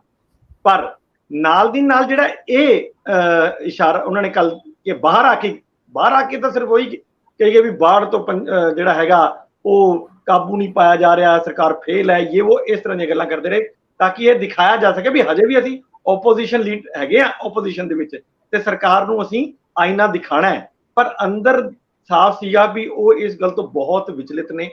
ਤੇ ਕੱਲ ਇਹ ਫੈਸਲਾ ਵੀ ਹੋਇਆ ਕਿ ਜਿਹੜਾ ਅਮਰਿੰਦਰ ਰਾਜਾ ਵੜਿੰਗ ਔਰ ਪ੍ਰਤਾਪ ਸਿੰਘ ਬਾਜਵਾ ਦੋਨੋਂ ਜਿਹੜੇ ਹੈਗੇ ਆ ਉਹ ਮਲਕਾਰਜੁਨ ਖੜਗੇ ਨੂੰ ਮਿਲਣਗੇ ਤੇ ਆਪਣੀ ਇਹ ਗੱਲ ਰੱਖਣਗੇ ਕਿ ਵਰਕਰਾਂ ਦੇ ਵਿੱਚ ਥੱਲੇ ਬਹੁਤ ਰੋਸ਼ ਹੈ। ਇਹ ਅਸੀਂ ਇੱਥੇ ਇਹਨਾਂ ਨਾਲ ਪੰਜਾਬ ਦੇ ਵਿੱਚ ਜਿਹੜਾ 24 ਦਾ ਇਲੈਕਸ਼ਨ ਹੋਣਾ ਹੈ ਉਹਦੇ ਚ ਕੋਈ ਵੀ ਸੀਟ ਸ਼ੇਅਰਿੰਗ ਨਹੀਂ ਕਰਨੀ, ਕਿਸੇ ਕਿਸਮ ਦੀ ਸ਼ੇਅਰਿੰਗ ਸਾਡੇ ਪੰਜਾਬ ਚ ਨਹੀਂ ਹੋਊਗੀ, ਬਾਕੀ ਜਿੱਥੇ ਜੋ ਤੁਸੀਂ ਕਰਨਾ ਕਰੋ। ਸੋ ਇਹ ਗੱਲਾਂ ਨੂੰ ਲੈ ਕੇ ਉਹਨਾਂ ਨੇ ਜਾਣਾ ਹੈ, ਉਹਨਾਂ ਦੀ ਕਿੰਨੀ ਕੁ ਗੱਲ ਮੰਨੀ ਜਾਂਦੀ ਹੈ, ਕੀ ਹੋਏਗਾ ਕੀ ਨਹੀਂ। ਪਰ ਅੱਜ ਦੇ ਟਾਈਮ ਦੇ ਵਿੱਚ ਕਾਂਗਰਸ ਇਸ ਗੱਲ ਨੂੰ ਲੈ ਕੇ ਬਹੁਤ ਚਿੰਤਿਤ ਹੈ ਕਿ ਜਿਹੜਾ ਤੁਸੀਂ ਆਮ ਆਦਮੀ ਪਾਰਟੀ ਨਾਲ ਉੱਥੇ ਇਹ ਗਠਜੋੜ ਜਿਹਾ ਬਣਾ ਲਿਆ ਨੈਸ਼ਨਲ ਲੈਵਲ ਤੇ, ਉਹਦੇ ਨਾਲ ਪੰਜਾਬ ਦੀ ਜਿਹੜੀ ਕਾਂਗਰਸ ਹੈ ਉਹ ਕਿੰਨਾ ਢਾਲ ਲੱਗੇਗਾ ਇਹਦਾ ਤੁਸੀਂ ਅਜੇ ਅੰਦਾਜ਼ਾ ਵੀ ਲਗਾ ਸਕਦੇ। ਥੱਲੇ ਵਾਕਈ ਜਦੋਂ ਅਸੀਂ ਕੱਲ ਉੱਥੇ ਗਏ ਸੀਗੇ ਕੀ ਨਾਮ ਹੈ ਕਾਂਗਰਸ ਭਵਨ ਦੇ ਵਿੱਚ, ਜਿਹੜਾ ਆਮ ਸਧਾਰਨ ਵਰਕਰ ਹੈ ਜਿਹਦਾ ਵਿਚਾਰੇ ਦੀ ਇਹ ਵੀ ਨਹੀਂ ਹੈ ਕਿ ਉਹਨੂੰ ਕਦੇ ਕੋਈ ਐਮਐਲਏਸ਼ਿਪ ਮਿਲਣੀ ਹੈ ਜਾਂ ਕੋਈ ਸੀਟ ਮਿਲਣੀ ਹੈ ਐਮਸੀ ਦੀ ਜਾਂ ਕੋਈ ਬਲਾਕ ਪ੍ਰਧਾਨ ਬਣਾ ਦੇ, ਇਦਾਂ ਦਾ ਵੀ ਨਹੀਂ। ਬਿਲਕੁਲ ਜਿਹੜੇ ਸਧਾਰਨ ਵਰਕਰ ਨੇ ਉਹ ਵੀ ਇੰਨੇ ਜ਼ਿਆਦਾ ਵਿਅਥਿਤ ਸੀ ਇਸ ਚੀਜ਼ ਤੋਂ ਕਿ ਇਹ ਸਮਝੌਤਾ ਕਿਉਂ ਕੀਤਾ ਗਿਆ। ਪੰਜਾਬ ਕਾਂਗਰਸ ਦੇ ਹੱਕਾਂ ਦੀ ਜਿਹੜੀ ਤਿਲਾਂਜਲੀ ਦੇਤੀ ਹੈ ਉਹਦਾ ਕਿੰਨਾ ਕੁ ਮਤਲਬ ਨੁਕਸਾਨ ਹੋਏਗਾ ਪਾਰਟੀ ਨੂੰ, ਇਹ ਤਾਂ ਆਉਣ ਵਾਲਾ ਟਾਈਮ ਹੀ ਦੱਸੇਗਾ। ਭਾਸਕਰ ਸਾਹਿਬ, ਬੜੀ ਕਾਲੀ ਚਾਪਾ ਆਉਣਾ ਹੁਣ। ਮੈਨੂੰ ਨੈਸ਼ਨਲ ਪੋਲਿਟਿਕਸ ਵਿੱਚ ਹੁੰਦੀ ਹਿਲਚੁਲ ਕਾਫੀ ਅੱਛੀ ਲੱਗ ਰਹੀ ਹੈ। ਮੈਨੂੰ ਉਹ ਵਿਅਕਤੀ ਜਿਹੜੇ ਇਹਦੀ ਗੱਠਜੋੜ ਦੇ ਸੂਤਰਧਾਰ ਬਣ ਰਹੇ ਸੀ, ਨਤੀਸ਼ ਕੁਮਾਰ, ਉਹ ਥੋੜੇ ਜਿਹੇ ਸਰਕਦੇ ਹੋਏ ਨਜ਼ਰ ਲੱਗ ਰਹੇ ਆ ਰਹੇ ਆ। ਉਹ ਕਨਵੀਨਰ ਵਾਲੇ ਅਹੁਦੇ ਨੂੰ ਬਹੁਤੀ ਜ਼ਿਆਦਾ ਤਵੱਜੋ ਨਹੀਂ ਦੇ ਰਹੇ ਜਾਂ ਕਹਿ ਰਹੇ ਆ, ਕਹਿਣ ਦੀਆਂ ਗੱਲਾਂ ਨੇ। ਦੂਜੇ ਬੰਨੇ ਜਿਹੜੀ ਉਧਵ ਠਾਕਰੇ ਦੀ ਆਪਣਾ ਕਮਾਂਡ ਹੈ ਉਹਦੇ ਵਿੱਚ 2-3 ਜਾਣੇ ਅਜੀਤ ਪਵਾਰ ਨੂੰ ਮਿਲਾਉਂਦੇ ਨੇ, ਔਰ ਇਸੇ ਤਰ੍ਹਾਂ ਹੋਰ ਕੁਝ ਐਸੀਆਂ ਘਟਨਾਵਾਂ ਨੇ ਜਿਨ੍ਹਾਂ ਨੂੰ ਧਿਆਨ ਦਿੱਤਿਆਂ ਬੜੀ ਨੀਝ ਨਾਲ ਤੱਕਿਆ ਇੰਜ ਲੱਗਦਾ ਹੈ ਕਿ ਕਾਫੀ ਹਿਲਜੁਲ ਹੋ ਰਹੀ ਹੈ, ਐਨਡੀਏ 'ਚ ਵੀ ਹੋ ਰਹੀ ਹੈ। ਸੋ ਇੱਕ ਜਿਹੜੀ ਨੈਸ਼ਨਲ ਦ੍ਰਿਸ਼ ਹੈ ਉਹਦੇ ਨਾਲ ਸਾਂਝ ਪਵਾ ਦਿਓ। ਨੈਸ਼ਨਲ ਦ੍ਰਿਸ਼ ਤੋਂ ਪਹਿਲੇ ਇੱਕ ਵਾਰ ਮੈਂ ਥੋੜੀ ਜਿਹੀ ਗੱਲ ਕਰਨਾ ਚਾਹੂੰਗਾ। ਉਹ ਜਿਹੜੀ ਕੱਲ ਮੀਟਿੰਗ ਹੋਈ ਸੀ ਕਾਂਗਰਸ ਦੀ ਕਾਂਗਰਸ ਭਵਨ ਦੇ ਵਿੱਚ, ਉਹਦੇ ਵਿੱਚ ਵੱਡੇ ਲੀਡਰ ਪਹੁੰਚੇ ਪਰ ਇਸ਼ੂ ਕੋਈ ਡਿਸਕਸ ਕੀਤਾ, ਕਹਿੰਦੇ ਹੁਣ ਕਰੀਏਗੀ। ਹੁਣ ਆਮ ਆਦਮੀ ਪਾਰਟੀ ਨੂੰ ਜੇ ਆਪਾਂ ਕ੍ਰਿਟੀਸਾਈਜ਼ ਕਰਦੇ ਹਾਂ ਤੇ ਸਾਨੂੰ ਮਹਿਣੇ ਸੁਣਨੇ ਪੈਂਦੇ ਨੇ ਅਕਾਲੀਆਂ ਦੇ ਤੇ ਹੋਰ ਬੀਜੇਪੀ ਦੇ ਲੀਡਰਾਂ ਦੇ ਕਿ ਦੇਖੋ ਤੁਸੀਂ ਜਿਨ੍ਹਾਂ ਨੂੰ ਤੁਸੀਂ ਅਪੋਜ਼ ਕਰ ਰਹੇ ਹੋ ਆਪੋਜੀਸ਼ਨ ਪਾਰਟੀ ਬਣ ਕੇ, ਉਹਨਾਂ ਨੂੰ ਤੁਹਾਡੀ ਪਾਰਟੀ ਦੇ ਸੀਨੀਅਰ ਲੀਡਰ ਸਪੋਰਟ ਕਰ ਰਹੇ ਨੇ। ਖੜਗੇ ਸਾਹਿਬ ਨੂੰ ਮਿਲਣ ਦਾ ਫੈਸਲਾ ਕੀਤਾ। ਖੜਗੇ ਸਾਹਿਬ ਨੂੰ ਜਾ ਕੇ ਦੁਹਾਈ ਹੋ ਸਰਕਾਰ ਸਾਡਾ ਵੀ ਕੁਝ ਕਰੋ, ਅਸੀਂ ਆਪਣੀ ਦੁਕਾਨ, ਅਸੀਂ ਆਪਣੀ ਰਾਜਨੀਤੀ ਪੰਜਾਬ ਦੇ ਵਿੱਚ ਕਿੱਦਾਂ ਚਲਾਈਏ, ਉਹਦੇ ਉੱਤੇ ਖੜਗੇ ਸਾਹਿਬ ਨੂੰ ਰਿਕੁਐਸਟ ਕੀਤੀ ਜਾਏਗੀ ਸਾਡੇ ਨਾਲ ਖੜੋ। ਪਰ ਖੜਗੇ ਸਾਹਿਬ ਖੜ ਪਾਉਣਗੇ? ਉਹ ਕਹਿਣਗੇ ਮੈਂ ਰਾਹੁਲ ਗਾਂਧੀ ਨੂੰ ਪੁੱਛ ਕੇ ਦੱਸਣਾ। ਔਰ ਰਾਹੁਲ ਗਾਂਧੀ ਉਹਨਾਂ ਕੀ ਮੈਸੇਜ ਦਿੰਦੇ ਨੇ, ਯਾਨੀ ਇਹ ਜਿਹੜਾ ਇਨਡਾਇਰੈਕਟ ਚੈਨਲ ਹੈ ਉਹ ਬਾਜਵਾ ਸਾਹਿਬ ਕਿਉਂਕਿ ਬਹੁਤ ਅੱਗੇ ਵੱਧ ਚੁੱਕੇ ਸੀ ਜਦ ਉਹਨਾਂ ਨੇ ਆਮ ਆਦਮੀ ਪਾਰਟੀ ਨੂੰ ਕਿਸੇ ਵੀ ਤਰੀਕੇ ਨਾਲ ਆਰਡੀਨੈਂਸ ਦੇ ਮੁੱਦੇ ਦੇ ਉੱਤੇ ਦਿੱਤੇ ਜਾਣ ਵਾਲੀ ਸਪੋਰਟ ਦਾ ਵਿਰੋਧ ਕੀਤਾ ਸੀ। ਕਈ ਵਾਰ ਤੁਸੀਂ ਬਹੁਤ ਅੱਗੇ ਵੱਧ ਜਾਂਦੇ ਹੋ ਨਾ ਵਿਰੋਧ ਦੇ ਵਿੱਚ, ਪਿੱਛੇ ਆਣਾ ਮੁਸ਼ਕਿਲ ਹੁੰਦਾ ਹੈ। ਇਹੀ ਦ੍ਰਿਸ਼ ਕਾਂਗਰਸ ਦੇ ਵਿੱਚ ਦੇਖਿਆ ਜਾ ਰਿਹਾ ਹੈ। ਹੁਣ ਗੱਲ ਕਰੀਏ ਉਸ ਇੰਡੀਆ ਦੀ ਮੀਟਿੰਗ ਦੇ ਵਿੱਚ, ਜੂਨ 23 ਦੀ ਮੀਟਿੰਗ ਦੇ ਵਿੱਚ ਨਿਤੀਸ਼ ਕੁਮਾਰ ਸੈਂਟਰ ਸਟੇਜ ਤੇ ਸੀਗੇ ਔਰ ਨਿਤੀਸ਼ ਕੁਮਾਰ ਲਾਲੂ ਪ੍ਰਸਾਦ ਯਾਦਵ ਪ੍ਰੈਸ ਕਾਨਫਰੰਸ ਦੇ ਵਿਚਾਲੇ ਬੈਠੇ ਹੋਏ ਸੀਗੇ ਔਰ ਇਦਾਂ ਦੀ ਗੱਲਾਂ ਵੀ ਚੱਲਣੀ ਸ਼ੁਰੂ ਹੋ ਗਈ ਸੀ ਕਿ ਆਉਣ ਵਾਲੇ ਟਾਈਮ ਵਿੱਚ ਨਿਤੀਸ਼ ਕੁਮਾਰ ਉਹਨਾਂ ਨੂੰ ਕਨਵੀਨਰ ਬਣਾਇਆ ਜਾ ਸਕਦਾ ਹੈ, ਕਿਉਂਕਿ ਬਹੁਤ ਪਹਿਲੇ ਤੋਂ ਇਸ ਕਾਰਗੁਜ਼ਾਰੀ ਦੇ ਵਾਸਤੇ ਉਹ ਅੱਗੇ ਵਧੇ ਹੋਏ ਸੀਗੇ। ਪਰ ਬੈਂਗਲੁਰੂ ਵਾਲੀ ਮੀਟਿੰਗ, ਜੁਲਾਈ 18 ਵਾਲੀ ਮੀਟਿੰਗ ਦੇ ਵਿੱਚ ਸੈਂਟਰ ਸਟੇਜ ਦੇ ਵਿੱਚ ਸੀਗੇ ਰਾਹੁਲ ਗਾਂਧੀ ਔਰ ਖੜਗੇ ਸਾਹਿਬ। ਉੱਥੇ ਨਿਤੀਸ਼ ਕੁਮਾਰ ਉਹਨਾਂ ਨੂੰ ਬਹੁਤੀ ਇੰਪੋਰਟੈਂਸ ਨਹੀਂ ਦਿੱਤੀ ਜਾਂਦੀ। ਇਹਦੀ ਇੱਕ ਵਜ੍ਹਾ ਇਹ ਵੀ ਹੋ ਸਕਦੀ ਹੈ, ਤੁਸੀਂ ਦੇਖੋ ਇਸ ਪ੍ਰੈਸ ਕਾਨਫਰੰਸ ਤੋਂ ਪਹਿਲੇ ਜਿੱਦਾਂ ਜੂਨ 23 ਨੂੰ ਆਮ ਆਦਮੀ ਪਾਰਟੀ ਦੇ ਤੇ ਸਾਡੇ ਮੁੱਖ ਮੰਤਰੀ ਤੇ ਅਰਵਿੰਦ ਕੇਜਰੀਵਾਲ ਉਹਨਾਂ ਪ੍ਰੈਸ ਕਾਨਫਰੰਸ ਤੋਂ ਪਹਿਲੇ ਚਲੇ ਗਏ ਸੀਗੇ, ਏਦਾਂ ਹੀ 18 ਜੁਲਾਈ ਨੂੰ ਨਿਤੀਸ਼ ਕੁਮਾਰ ਔਰ ਤੇਜਸਵੀ ਯਾਦਵ ਬਿਨਾਂ ਪ੍ਰੈਸ ਕਾਨਫਰੰਸ ਐਡਰੈਸ ਕੀਤੇ ਚਲੇ ਗਏ ਸੀ। ਇਸ ਮੁੱਦੇ ਦੇ ਉੱਤੇ ਮੈਣੇ ਮਾਰਨੇ ਸ਼ੁਰੂ ਕਰਤੇ ਬੀਜੇਪੀ ਨੇ ਔਰ ਖਾਸ ਕਰਕੇ ਸੁਸ਼ੀਲ ਕੁਮਾਰ ਮੋਦੀ ਨੇ। ਉਹਦਾ ਜਵਾਬ ਦਿੰਦੇ ਹੋਏ ਕੱਲ ਨਿਤੀਸ਼ ਕੁਮਾਰ ਨੇ ਇਹ ਤੇ ਕਿਹਾ ਕਿ ਮੈਂ ਤੇ ਕਨਵੀਨਰ ਦੀ ਰੇਸ ਵਿੱਚ ਹੀ ਨਹੀਂ ਸੀ ਔਰ ਜਿੱਥੇ ਤੱਕ ਪ੍ਰੈਸ ਕਾਨਫਰੰਸ ਨਾ ਅਟੈਂਡ ਕਰਨ ਦੀ ਗੱਲ ਹੈ, ਉਹਨਾਂ ਨੇ ਸਫਾਈ ਦਿੱਤੀ ਕਿ ਮੈਨੂੰ ਛੇਤੀ ਕਿਸੇ ਪਹੁੰਚਣਾ ਸੀਗਾ, ਇਸ ਕਰਕੇ ਮੈਂ ਛੱਡ ਕੇ ਆਇਆ। ਅਦਰਵਾਈਜ਼ ਸਾਡੇ ਕੋਈ ਕਿਸੇ ਵੀ ਤਰੀਕੇ ਦੇ ਡਿਫਰੈਂਸਸ ਨਹੀਂ ਹੈਗੇ। ਔਰ ਇੰਡੀਆ ਨਾ ਤੈਅ ਕਰਨ ਵਾਸਤੇ ਜਿਹੜੀ ਗੱਲਾਂ ਚੱਲ ਰਹੀ ਹੈ ਕਿ ਮੈਂ ਇਹਦਾ ਵਿਰੋਧ ਕਰ ਰਿਹਾ ਸੀ, ਬਿਲਕੁਲ ਇਹ ਯੂਨੈਨਿਮਸ ਡਿਸੀਜਨ ਹੋਇਆ। ਮੈਨੂੰ ਲੱਗਦਾ ਬੜਾ ਇੱਕ ਸਿਆਣੀ ਗੱਲਾਂ ਕੱਲ ਨਿਤੀਸ਼ ਕੁਮਾਰ ਉਹਨਾਂ ਨੇ ਕੀਤੀ ਹੈ। ਦੂਜੇ ਪਾਸੇ ਤੁਸੀਂ ਗੱਲ ਕੀਤੀ ਹੈ ਉਧਵ ਠਾਕਰੇ ਉਹਨਾਂ ਦੀ, ਇਹ ਮੂਵ ਹਜੇ ਸਮਝਣੀ ਔਖੀ ਹੈਗੀ ਹੈ। ਅਜੀਤ ਪਵਾਰ ਨੂੰ ਆਪਣੇ ਚੈਂਬਰ ਵਿਧਾਨ ਸਭਾ ਦੇ ਵਿੱਚ ਮਿਲਦੇ ਨੇ, ਤਾਰੀਫ ਕਰਦੇ ਨੇ ਕਿ ਫਾਈਨੈਂਸ ਮਿਨਿਸਟਰ ਜਾਂ ਮਹਾਰਾਸ਼ਟਰ ਦੇ ਖਜ਼ਾਨੇ ਦੀ ਚਾਬੀ ਪਹਿਲੇ ਵੀ ਤੁਹਾਡੇ ਕੋਲ ਹੁੰਦੀ ਸੀ, ਹੁਣ ਤੁਹਾਡੇ ਕੋਲ ਦੁਬਾਰਾ ਆ ਗਈ ਹੈ। ਔਰ ਅਜੀਤ ਪਵਾਰ ਉਹਨਾਂ ਵੀ ਏਕਨਾਥ ਸ਼ਿੰਡੇ ਨੂੰ ਹਜੇ ਤੱਕ ਨਹੀਂ ਮਿਲੇ। ਏਕਨਾਥ ਸ਼ਿੰਡੇ ਨਾਲ ਉਹਨਾਂ ਦੀ ਫਾਰਮਲ ਮੁਲਾਕਾਤ ਹਜੇ ਤੱਕ ਨਹੀਂ ਹੋਈ। ਉਸ ਤੋਂ ਪਹਿਲੇ ਉਧਵ ਠਾਕਰੇ ਉਹਨਾਂ ਨੂੰ ਮਿਲਦੇ ਨੇ ਤੇ ਕੁਝ ਕਾਲਾ ਮਾਲਾ ਤੇ ਚੱਲ ਰਿਹਾ, ਅੱਗੇ ਚੱਲ ਕੇ ਕੋਈ ਹੋਰ ਹੀ ਸਮੀਕਰਨ ਬਣਦਾ ਹੈ। ਔਰ ਜਿੱਦਾਂ ਗੱਲ ਕਰੀਏ ਇੰਡੀਆ ਦੀ ਤੇ ਜਿੱਤੇਗਾ ਇੰਡੀਆ, ਇਹ ਗੱਲ ਇੱਕ ਤਰੀਕੇ ਨਾਲ 26 ਪਾਰਟੀਆਂ ਦੇ ਟਵਿੱਟਰ ਹੈਂਡਲ ਜਾਂ ਹੋਰ ਸੋਸ਼ਲ ਪਲੇਟਫਾਰਮ ਦੇ ਉੱਤੇ ਇਹ ਗੱਲ ਚੱਲ ਪਈ ਹੈ, ਜਿੱਤੇਗਾ ਭਾਰਤ। ਔਰ ਜਿੱਥੇ ਤੱਕ ਕਾਂਗਰਸ ਦੀ ਗੱਲ ਹੈਗੀ ਆ, ਉਹਨਾਂ ਨੇ ਲਿਖਿਆ ਹੈ ਕਿ ਜੁੜੇਗਾ ਭਾਰਤ, ਜਿੱਤੇਗਾ ਇੰਡੀਆ। ਇਹ ਇੱਕ ਸਲੋਗਨ ਜਿਹਾ ਚੱਲਣਾ ਔਰ ਅੱਗੇ ਚੱਲ ਕੇ ਚੱਕਦੇ ਇੰਡੀਆ ਤੋਂ ਲੈ ਕੇ ਹੋਰ ਸਾਰੇ ਸਲੋਗਨਸ ਮੈਨੂੰ ਲੱਗਦਾ ਕਾਫੀ ਟਾਈਮ ਤੋਂ ਅੱਗੇ ਆ ਸਕਦੇ ਨੇ। ਇੰਦਰਪ੍ਰੀਤ ਜੀ, ਆਖਰ 'ਚ ਚੱਲਦੇ ਆ ਔਰ ਮਾਮਲਾ ਇਹ ਬਹੁਤ ਅਹਿਮ ਆ। ਮਾਮਲਾ ਇਸ ਖਿੱਤੇ ਨਾਲ ਜੁੜਿਆ ਜਿੱਥੇ ਮੈਂ ਬੈਠਾ ਹੋਇਆ, ਮਾਝੇ ਨਾਲ ਜੁੜਿਆ, ਮਾਝੇ ਦੇ ਉਸ ਇਲਾਕੇ ਨਾਲ ਜਿੱਥੇ ਪਾਣੀ ਸ਼ੂਕਾ ਮਾਰਦਾ ਆ ਰਿਹਾ।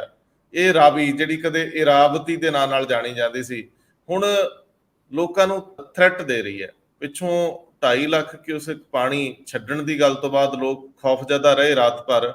ਅਜੇ ਤੱਕ ਕੋਈ ਬਹੁਤ ਵੱਡੇ ਨੁਕਸਾਨ ਦੀ ਖਬਰ ਤਾਂ ਨਹੀਂ, ਲੇਕਿਨ ਇਹਤਿਆਤ ਵਜੋਂ ਪ੍ਰਸ਼ਾਸਨ ਭਾਵੇਂ ਪੱਬਾਂ ਪਾ ਰਿਹਾ। ਮੈਂ ਇਹ ਗੱਲਾਂ ਸਾਰੀਆਂ ਤੋਂ ਥੋੜੇ ਜਿਹਾ ਅੱਗੇ ਜਾਣਾ ਚਾਹੂੰਗਾ ਔਰ ਤੁਸੀਂ ਮੈਨੂੰ ਪਤਾ ਜਾਣਾ ਪਿੱਛੇ। ਇਸ ਖਿੱਤੇ ਤੋਂ ਆਉਂਦੇ ਮਾਝਾ ਬ੍ਰਿਗੇਡ ਦੇ ਅਹਿਮ ਆਗੂ ਸੁਖਵਿੰਦਰ ਸਿੰਘ ਸੁਖ ਸਰਕਾਰੀਆ ਜਦੋਂ ਇਰੀਗੇਸ਼ਨ ਮਿਨਿਸਟਰ ਸੀ ਤਾਂ ਉਸ ਵੇਲੇ ਇਹ ਇੱਕ ਪ੍ਰਪੋਜ਼ਲ ਜ਼ਰੂਰ ਆਈ ਸੀਗੀ। ਉਹਨਾਂ ਨੇ ਇਸ ਸੰਬੰਧੀ ਕੇਂਦਰੀ ਮੰਤਰੀਆਂ ਨਾਲ ਮੀਟਿੰਗ ਕੀਤੀ, ਜਿਵੇਂ ਤੁਸੀਂ ਆਫ ਦਾ ਰਿਕਾਰਡ ਦੱਸ ਵੀ ਰਹੇ ਸੀ ਵੱਖ-ਵੱਖ ਮੀਟਿੰਗਾਂ ਦਾ ਵੇਰਵਾ। ਉਹਦੇ ਵਿੱਚ ਮਕੌੜਾ ਪੱਤਨ ਕੋਲੇ ਰਾਵੀ ਦੇ ਉੱਤੇ ਇੱਕ ਪ੍ਰੋਜੈਕਟ ਲਿਆਉਣ ਦੀ ਗੱਲ ਕੀਤੀ ਸੀ ਜਿਹਦੀ ਕੀਮਤ 450 ਕਰੋੜ ਸੀ। ਉਹ ਵੱਟੇ ਖਾਤੇ ਕਿਉਂ ਪੈ ਗਿਆ ਔਰ ਉਹਦੇ ਨਾਲ ਸਾਨੂੰ ਬੈਨੀਫਿਟ ਕੀ ਹੋਣ ਵਾਲੇ ਸੀ? ਉਹਦੇ ਵਿੱਚ ਕੇਂਦਰ ਔਰ ਸਟੇਟ ਨੇ ਉਹਦੇ ਵਿੱਚ ਕਿਸ ਤਰੀਕੇ ਨਾਲ ਯੋਗਦਾਨ ਕਰਨਾ ਸੀ? ਕਿ ਇਹ ਸਾਰਾ ਕੇਂਦਰ ਵੱਲੋਂ ਹੀ ਪੈਸਾ ਲਾਇਆ ਜਾਣਾ ਸੀਗਾ? ਪ੍ਰਪੋਜ਼ਲ ਦੇ ਵਿੱਚ ਕੀ ਸੀਗਾ ਔਰ ਉਸ ਤੋਂ ਬਾਅਦ ਕੀ ਪੰਗਾ ਪਿਆ ਕਿ ਇਹ ਅਜੇ ਉਵੇਂ ਫਾਈਲਾਂ ਦੇ ਵਿੱਚ ਹੀ ਦਫਨ ਹੈ?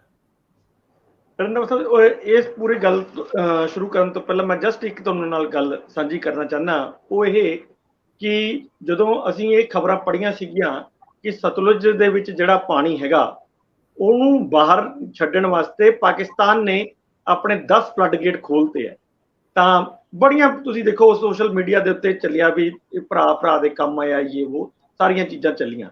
ਪਰ 2 ਦਿਨ ਬਾਅਦ ਹੀ ਉਹਨਾਂ ਨੇ ਇਹ ਬੰਦ ਕਰਤੇ। ਤੇ ਮੈਂ ਜਦੋਂ ਪਤਾ ਕੀਤਾ ਵੀ ਇਹ ਬੰਦ ਕਿਉਂ ਕਰਦੇ ਜਦੋਂ ਪਾਣੀ ਤਾਂ ਹਜੇ ਵੀ ਇੰਨਾ ਹੈ, ਉਹ ਕਹਿੰਦੇ ਵੀ ਉੱਥੇ ਉਹਨਾਂ ਨੇ ਬੈਰਾਜ ਬਣਾਇਆ ਹੋਇਆ ਹੈ ਤੇ ਇਹ ਬੈਰਾਜ ਦੇ ਵਿੱਚ ਪਾਣੀ ਉਹ ਸੰਭਾਲਦੇ ਨੇ, ਜਿਹਨੂੰ ਉਹ ਬਾਕੀ ਸਾਰਾ ਸਾਲ ਫਿਰ ਵਰਤਦੇ ਨੇ। ਤੇ ਇਸ ਕਰਕੇ ਉਹਨਾਂ ਨੇ ਬੰਦ ਕਰਤਾ ਵੀ ਕਿਤੇ ਪਿੱਛੋਂ ਪਾਣੀ ਬਰਸਾਤਾਂ ਘਟ ਗਈਆਂ ਤਾਂ ਇੱਥੇ ਪਾਣੀ ਸਾਡੇ ਕੋਲੇ ਰਹਿਣਾ ਹੀ ਨਹੀਂ ਇੱਥੇ, ਤਾਂ ਵੀ ਅਸੀਂ ਤਾਂ ਸਾਰਾ ਸਮੁੰਦਰਲੇ ਜੀ ਛੱਡਤਾ ਤਾਂ ਫਿਰ ਇੱਥੇ ਸਾਡੇ ਕੋਲ ਕੀ ਬਚੂਗਾ। ਸੇਮ ਸਿਚੁਏਸ਼ਨ ਜਿਹੜੀ ਹੈਗੀ ਹੈ ਇਹ ਸਾਡੇ ਰਾਵੀ ਤੇ ਮਕੌੜਾ ਪੱਤਨ ਤੇ ਹੈ। ਪਰ ਦਿੱਕਤ ਸਿਰਫ ਇਹ ਹੈ ਕਿ ਇੱਥੇ ਉਸ ਤਰ੍ਹਾਂ ਦਾ ਬੈਰਾਜ ਨਹੀਂ ਹੈਗਾ। ਮਕੌੜਾ ਪੱਤਨ ਦੇ ਉੱਤੇ ਬੈਰਾਜ ਬਣਾਉਣ ਦੀ ਗੱਲ 2020 ਤੋਂ ਵੀ ਪਹਿਲਾਂ ਦੀ ਚੱਲ ਰਹੀ ਹੈ, ਪਰ 2020 ਚ ਕਾਫੀ ਅੱਗੇ ਚਲੀ ਗਈ ਸੀ। ਪੰਜਾਬ ਸਰਕਾਰ ਨੇ ਆਪਣੀ ਫਿਜ਼ੀਬਿਲਿਟੀ ਰਿਪੋਰਟ ਵੀ ਦੇਤੀ ਜੀ ਕਿ 433 ਕਰੋੜ ਰੁਪਇਆ ਖਰਚ ਆਏਗਾ ਤੇ 433 ਕਰੋੜ ਰੁਪਏ ਖਰਚ ਆ ਕੇ ਇੱਥੇ ਮਕੌੜਾ ਪੱਤਨ ਦੇ ਵਿੱਚ ਇੱਕ ਵੱਡਾ ਬੈਰਾਜ ਬਣ ਜਾਏਗਾ, ਜਿੱਥੇ ਅਸੀਂ ਸਾਰਾ ਉੱਜ ਨਦੀ ਤੋਂ ਜਿਹੜਾ ਪਾਣੀ ਆਂਦਾ ਹੈ, ਜਿਹੜੀ ਕਿ ਰਾਵੀ ਦੀ ਡਿਸਟ੍ਰੀਬਿਊਟਰੀ ਹੈ, ਉਹ ਪਾਣੀ ਅਸੀਂ ਸਾਰਾ ਸੰਭਾਲ ਕੇ ਰੱਖ ਲਾਂਗੇ ਤੇ ਬਾਅਦ ਚ ਉਹਨੂੰ ਰਮਦਾਸ ਔਰ ਜਿਹੜੀ ਕਲਾਨੌਰ ਡਿਸਟ੍ਰੀਬਿਊਟਰੀਜ਼ ਹੈਗੀਆਂ ਨੇ ਇਹਦੇ ਵਿੱਚ ਪਾ ਕੇ ਪੰਜਾਬ ਦਾ ਜਿਹੜਾ 40,000 ਹੈਕਟੇਅਰ ਹੈ ਇਹ ਅਸੀਂ ਇਹਦੇ ਨਾਲ ਸਿੰਚਿਤ ਕਰ ਲਾਂਗੇ, ਨਹਿਰੀ ਪਾਣੀ ਨਾਲ। ਸੋ ਬਹੁਤ ਅੱਛਾ ਪ੍ਰੋਜੈਕਟ ਸੀ। ਉਹਦੇ ਨਾਲ ਜੰਮੂ ਕਸ਼ਮੀਰ ਨੂੰ ਵੀ ਪਾਣੀ ਮਿਲਣਾ ਸੀ, ਕਿਉਂਕਿ ਪਾਣੀ ਚੈਨਲਾਈਜ਼ ਹੋ ਜਾਂਦਾ ਤੇ ਇਹਨਾਂ ਨੁਕਸਾਨ ਨਾ ਕਰਦਾ, ਤੇ ਨਾਲ ਦੀ ਨਾਲ ਕੀ ਨਾਮ ਹੈ ਪੰਜਾਬ ਨੂੰ ਇਹਦਾ ਵਿੱਚ ਬਹੁਤ ਫਾਇਦਾ ਹੋਣਾ ਸੀ। ਪਰ ਇਹ ਜਦੋਂ ਇਸ਼ੂ ਜੈਪੁਰ ਵਿੱਚ ਜਦੋਂ ਨਾਰਥ ਜ਼ੋਨ ਕੌਂਸਲ ਦੀ ਮੀਟਿੰਗ ਹੋਈ, ਉਹਦੇ ਜਦੋਂ ਪੰਜਾਬ ਨੇ ਇਹ ਪ੍ਰਪੋਜ਼ਲ ਰੱਖੀ ਸੀਗੀ, ਏਜੰਡਾ ਸੀ ਇਹ ਬਕਾਇਦਾ 51 ਨੰਬਰ ਏਜੰਡਾ ਹੈ, ਉਹਦੇ ਜਦੋਂ ਇਹ ਪ੍ਰਪੋਜ਼ਲ ਰੱਖੀ ਤਾਂ ਸਾਰਿਆਂ ਨੇ ਕਿਹਾ ਵੀ ਸੈਂਟਰ ਗਵਰਨਮੈਂਟ ਨੇ ਕਿਹਾ ਵੀ ਅਸੀਂ ਇਹਨੂੰ ਨੈਸ਼ਨਲ ਪ੍ਰੋਜੈਕਟ ਦੇ ਰੂਪ ਚ ਸਥਾਪਿਤ ਕਰ ਲਾਂਗੇ, ਜੇ ਤੁਸੀਂ ਚਾਹੋ ਤਾਂ ਅਸੀਂ ਨੈਸ਼ਨਲ ਪ੍ਰੋਜੈਕਟ ਬਣਾ ਲਾਂਗੇ, ਪਰ ਇਹ ਪਾਣੀ ਜਿਹੜਾ ਹੈਗਾ ਤੁਹਾਨੂੰ ਨੇਬਰਿੰਗ ਸਟੇਟਸ ਜਿਹੜੀਆਂ ਹੈਗੀਆਂ, ਚਾਹੇ ਉਹ ਹਰਿਆਣਾ ਹੋਵੇ ਚਾਹੇ ਰਾਜਸਥਾਨ ਹੋਵੇ, ਦੋਨਾਂ ਨਾਲ ਸ਼ੇਅਰ ਕਰਨਾ ਪਊਗਾ। ਫਿਰ ਅਸੀਂ ਇਹਨੂੰ ਮਤਲਬ ਇੱਥੇ ਨੈਸ਼ਨਲ ਪ੍ਰੋਜੈਕਟ ਬਣਾ ਕੇ ਸਾਰਾ ਪੈਸਾ ਖਰਚ ਕਰ ਲਾਂਗੇ। ਬਹੁਤ ਲੰਬੀ ਬਹਿਸ ਹੋਈ ਉੱਥੇ। ਪੰਜਾਬ ਨੇ ਇਹ ਰੱਖਿਆ ਕਿ ਰਾਜਸਥਾਨ ਔਰ ਜਿਹੜੇ ਹਰਿਆਣਾ ਨੇ ਦੋਨੋਂ ਇਸ ਪਾਣੀ ਦੇ ਰਾਈਪੇਰੀਅਨ ਨਹੀਂ ਹੈਗੇ, ਇਹਦਾ ਰਾਈਪੇਰੀਅਨ ਸਿਰਫ ਜੰਮੂ ਕਸ਼ਮੀਰ ਔਰ ਪੰਜਾਬ ਹੈ, ਕਿਉਂਕਿ ਜੰਮੂ ਕਸ਼ਮੀਰ ਤੋਂ ਇਹ ਆਉਂਦਾ ਹੈ ਔਰ ਪੰਜਾਬ ਦੇ ਹੋ ਕੇ ਪਾਕਿਸਤਾਨ ਚ ਚਲਾ ਜਾਂਦਾ ਹੈ। ਇਹਦਾ ਇਹਨਾਂ ਦੋਨਾਂ ਨਾਲ ਕੋਈ ਸਰੋਕਾਰ ਨਹੀਂ ਹੈਗਾ, ਇਸ ਕਰਕੇ ਉਹਨਾਂ ਨੂੰ ਪਾਣੀ ਦੇਣ ਦਾ ਕੋਈ ਅਧਿਕਾਰ ਨਹੀਂ, ਉਹਨਾਂ ਨੂੰ ਮੰਗਣ ਦਾ ਵੀ ਕੋਈ ਅਧਿਕਾਰ ਨਹੀਂ। ਉਸ ਲੜਾਈ ਦੇ ਵਿੱਚ ਇਹ ਸਾਰਾ ਪ੍ਰੋਜੈਕਟ ਜਿਹੜਾ ਹੈਗਾ ਉਹ ਮਤਲਬ ਜਿਹਨੂੰ ਕਹਿੰਦੇ ਆਪਾਂ ਠੱਪ ਹੋ ਕੇ ਰਹਿ ਗਿਆ। ਰੰਧਾਵਾ ਸਾਹਿਬ ਤੁਸੀਂ ਜੇ ਦੇਖੋ ਤਾਂ ਇੱਥੇ 800 ਕਿਊਸਿਕ ਪਾਣੀ ਹਰ ਟਾਈਮ ਅਵੇਲੇਬਲ ਹੈ, ਯਾਨੀ ਜੇ 800 ਕਿਊਸਿਕ ਪਾਣੀ ਮਤਲਬ ਜਿਹੜਾ ਅਸੀਂ ਕਹਿੰਦੇ ਆ ਵੀ ਅਸੀਂ ਯਾਰ ਕਿਸੇ ਨਾਲ ਸ਼ੇਅਰ ਨਹੀਂ ਕਰਨਾ, ਤਾਂ ਪਾਕਿਸਤਾਨ ਦੇ ਵਿੱਚ ਜਾਈ ਜਾ ਰਿਹਾ। ਤੇ ਮੈਨੂੰ ਇਹ ਲੱਗਦਾ ਵੀ ਕਿ ਕੋਈ ਇਹੋ ਜਿਹਾ ਇੱਕ ਵਿੱਚ ਵਾਲਾ ਰਸਤਾ ਨਹੀਂ ਅਖਤਿਆਰ ਕੀਤਾ ਜਾ ਸਕਦਾ ਵੀ ਪਾਣੀ ਵੀ ਜਿੱਥੇ ਜਿਹਨੂੰ ਦੇਣਾ ਦਿਓ, ਉਹ ਬਾਅਦ ਵਾਲੀਆਂ ਗੱਲਾਂ, ਪਰ ਪਹਿਲਾਂ ਉਹਨੂੰ ਸੰਭਾਲਣ ਦੀ ਗੱਲ ਤਾਂ ਆਪਾਂ ਕਰੀਏ। ਹਜੇ ਤੱਕ ਤਾਂ ਉਹਨੂੰ ਸੰਭਾਲਣ ਦੀ ਗੱਲ ਹੀ ਨਹੀਂ ਕਰ ਰਿਹਾ ਕੋਈ। ਸੈਂਟਰ ਗਵਰਨਮੈਂਟ ਇਸ ਗੱਲ ਤੇ ਫਸੀ, ਕਿੰਨੀ ਛੋਟੀ ਜੀ ਚੀਜ਼ ਹੈ ਵੀ ਜੇ ਤੁਸੀਂ ਦੂਜੀਆਂ ਸਟੇਟਾਂ ਨੂੰ ਨਹੀਂ ਦੋਗੇ ਤਾਂ ਅਸੀਂ ਬਣਾਉਣਾ ਵੀ ਨਹੀਂ। ਮਤਲਬ ਮੈਨੂੰ ਲੱਗਦਾ ਕਿ ਜਿਵੇਂ ਪੰਜਾਬ ਨਾਲ ਉਹਨਾਂ ਨੇ ਇੱਕ ਵੈਰ ਜਿਹਾ ਹੀ ਰੱਖਿਆ ਹੋਇਆ ਵੀ ਜੇ ਤਾਂ ਤੂੰ ਦੇਂਗਾ ਤਾਂ ਅਸੀਂ ਆਵਾਂਗੇ, ਨਹੀਂ ਤਾਂ ਅਸੀਂ ਨਹੀਂ ਆਵਾਂਗੇ। ਪੰਜਾਬ ਨੇ ਤਾਂ ਇੱਥੋਂ ਤੱਕ ਵੀ ਪ੍ਰਪੋਜ਼ਲ ਦਿੱਤੀ ਹੋਈ ਹੈ ਵੀ ਤੁਸੀਂ ਨਹੀਂ ਬਣਾਉਣਾ, ਸਾਨੂੰ ਇਜਾਜ਼ਤ ਦੇ ਦਿਓ ਵੀ ਤੁਸੀਂ ਇੱਥੇ ਮਕੌੜਾ ਪੱਤਨ ਤੇ ਬੈਰਾਜ ਬਣਾ ਸਕਦੇ ਹੋ, ਅਸੀਂ ਆਪਣੇ ਪਾਸੇ ਲਾ ਕੇ ਬਣਾ ਲਾਂਗੇ। ਸੋ ਨਾ ਤਾਂ ਸਾਨੂੰ ਉਹਦੀ ਅਨੁਮਤੀ ਮਿਲ ਰਹੀ ਹੈ, ਨਾ ਹੀ ਸਾਨੂੰ ਫੰਡਿੰਗ ਹੋ ਰਹੀ ਹੈ। ਸੋ ਪਾਣੀ ਜਿੰਨਾ ਵੀ 600 ਕਿਊਸਿਕ ਹੈਗਾ ਉਹ ਹਰ ਟਾਈਮ ਰਾਵੀ ਨਦੀ ਚ ਹੁੰਦਾ ਹੋਇਆ ਪਾਕਿਸਤਾਨ ਚ ਚਲਾ ਜਾਂਦਾ ਹੈ, ਨਾ ਉਹ ਪੰਜਾਬ ਦੇ ਕੰਮ ਆ ਰਿਹਾ ਹੈ, ਨਾ ਹੀ ਉਹ ਹਰਿਆਣਾ ਜਾਂ ਰਾਜਸਥਾਨ ਦੇ ਕੰਮ ਆ ਰਿਹਾ ਹੈ, ਨਾ ਹੀ ਉਹ ਜੰਮੂ ਕਸ਼ਮੀਰ ਦੇ ਕੰਮ ਆ ਰਿਹਾ। ਬਹੁਤ ਮਿਹਰਬਾਨੀ, ਬਹੁਤ ਧੰਨਵਾਦ। ਧੰਨਵਾਦ ਜੀ।